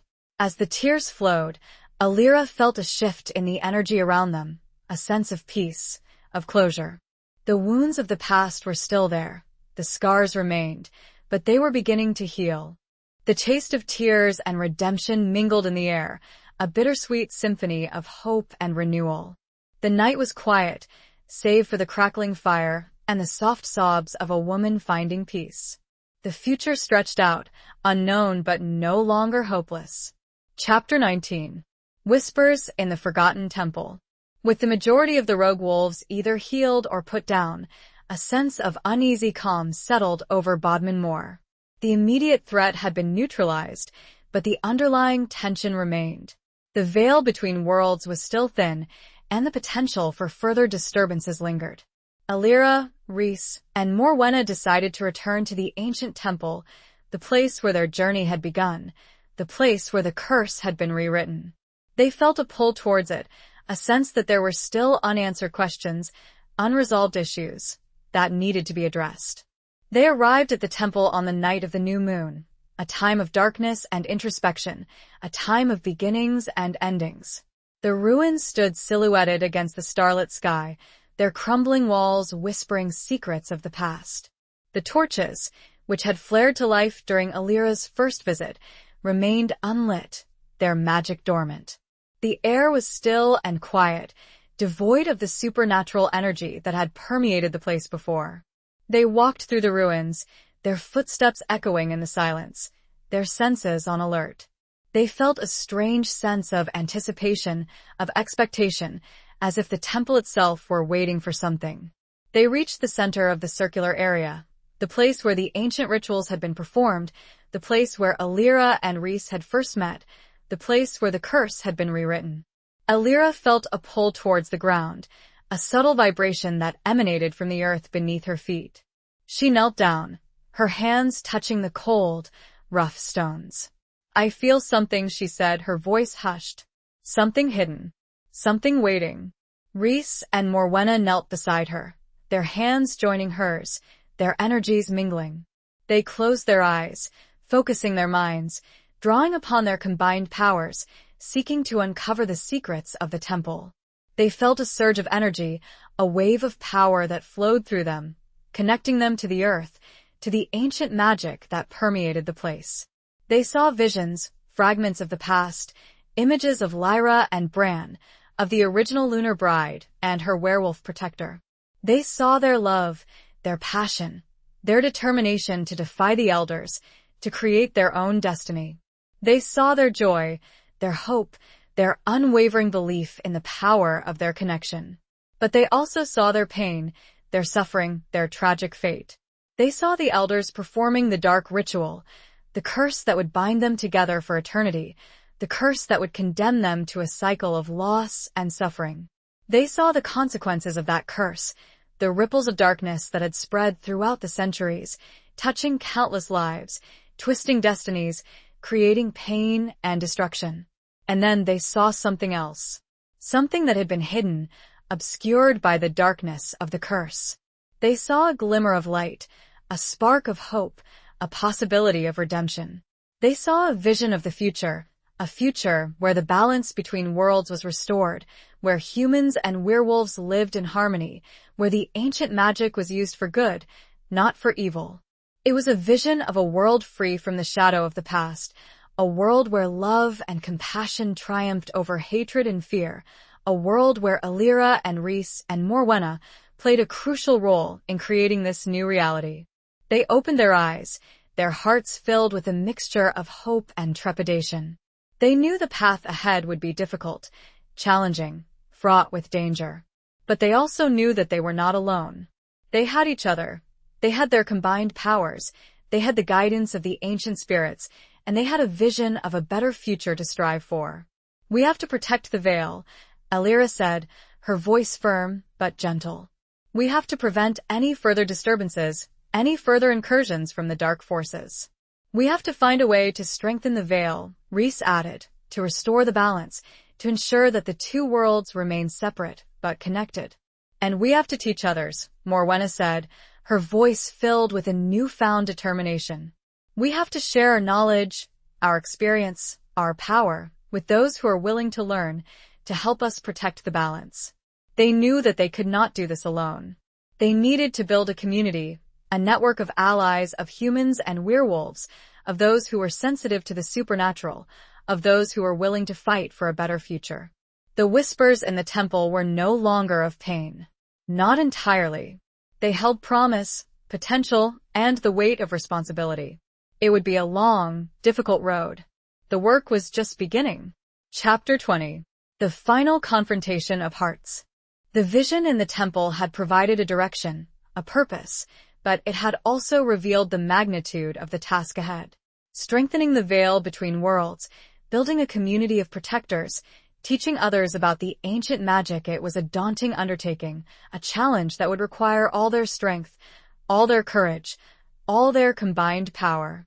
Alira, Rhys, and Morwenna left the temple, their hearts filled with a mixture of hope and trepidation. They knew they couldn't waste any time. They needed to start building their community, to start preparing for the inevitable challenges that lay ahead. They began by reaching out to the werewolves who had been healed, the ones who had been freed from Morwenna's control. They explained their vision, their purpose, their need for allies. Some were reluctant, wary of getting involved in another conflict, another battle. They had suffered enough. They had lost enough. They just wanted to live in peace. But others were receptive, inspired by Alira's courage, by Rhys's leadership, by Morwenna's redemption. They saw the need for change, the need for protection, the need for a better future.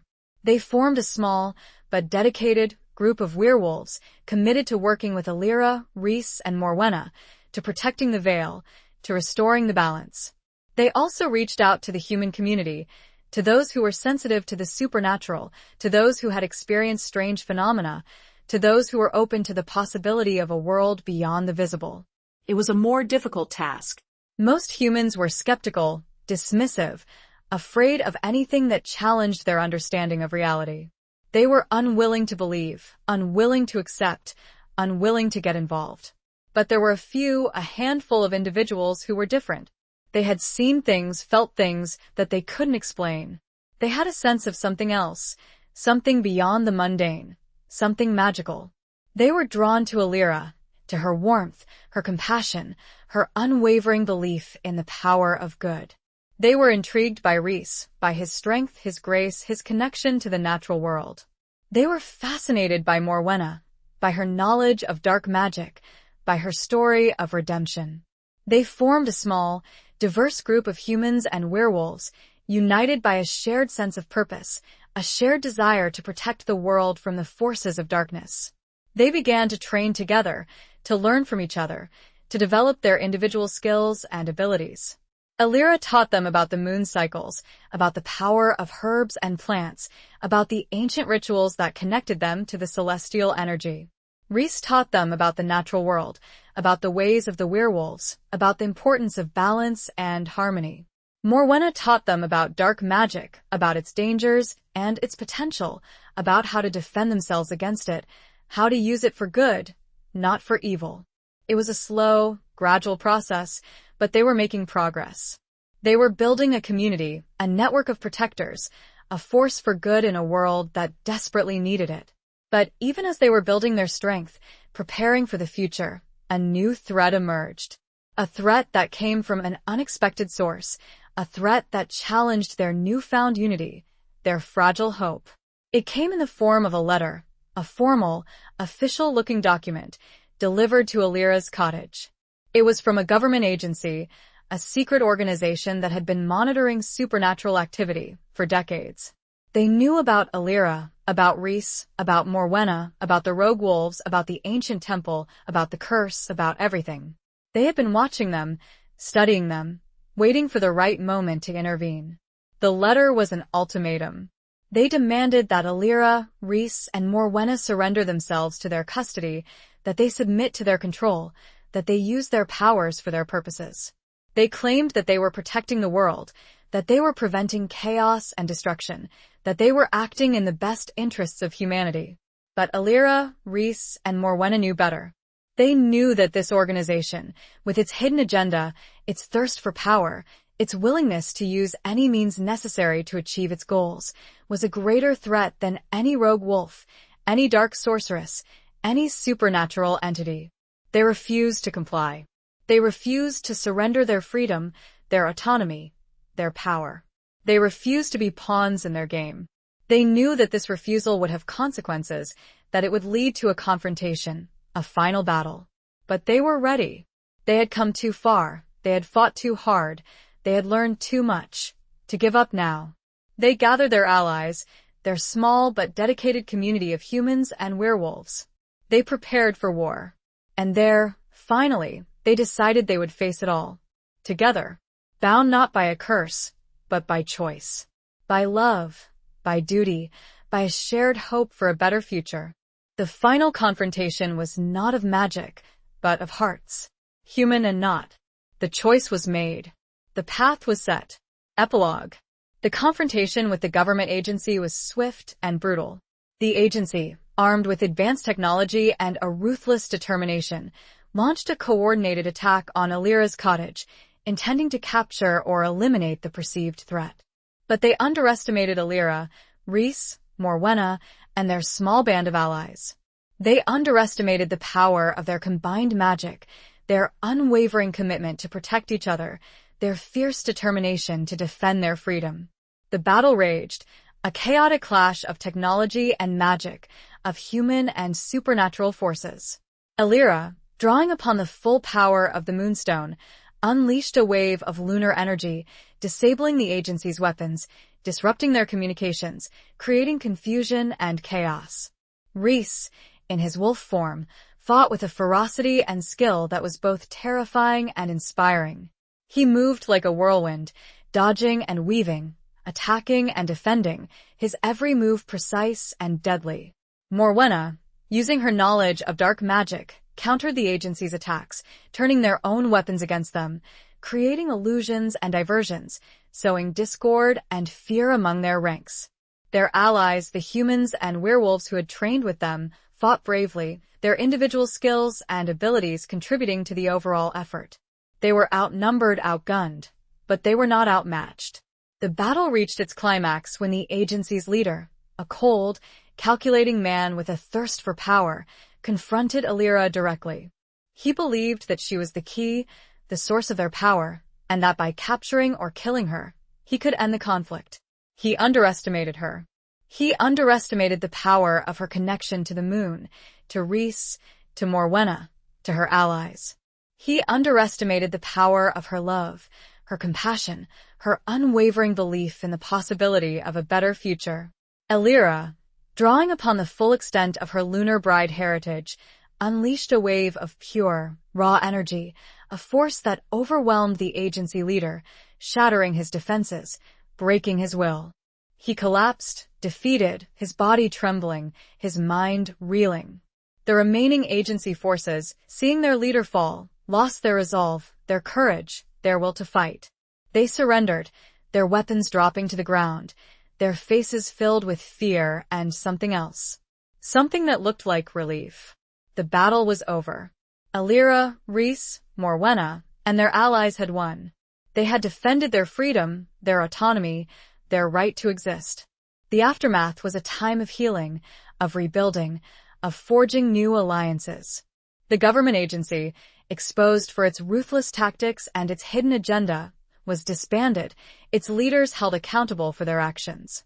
Elira, Rhys, and Morwenna, now recognized as protectors of the balance, worked with the remaining members of the agency, the ones who were willing to change, to create a new organization, a force for good, dedicated to protecting the world from supernatural threats, but also to respecting the rights and freedoms of all beings, human and otherwise.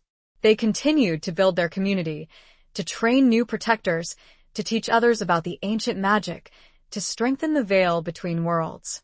They created a sanctuary, a place where humans and werewolves could live together in harmony, where the supernatural was accepted, understood, and respected.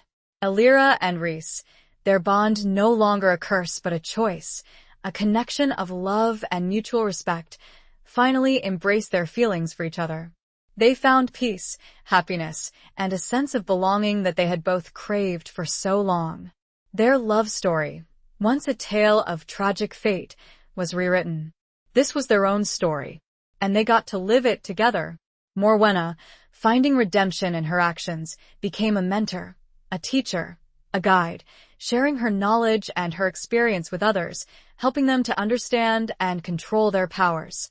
The world was still a dangerous place, the veil between worlds still thin, the potential for conflict still present. But Elira, Rhys, Morwenna, and their allies were ready. They were prepared to face any challenge, to overcome any obstacle, to protect the balance, to create a better future. A future free from fear, free to simply be. The moon, a silent witness to their struggles and their triumphs, shone brightly in the night sky, a beacon of hope, a symbol of their enduring connection, a reminder of the ancient magic that flowed through their veins. And together, all together, finally, they were free. The end.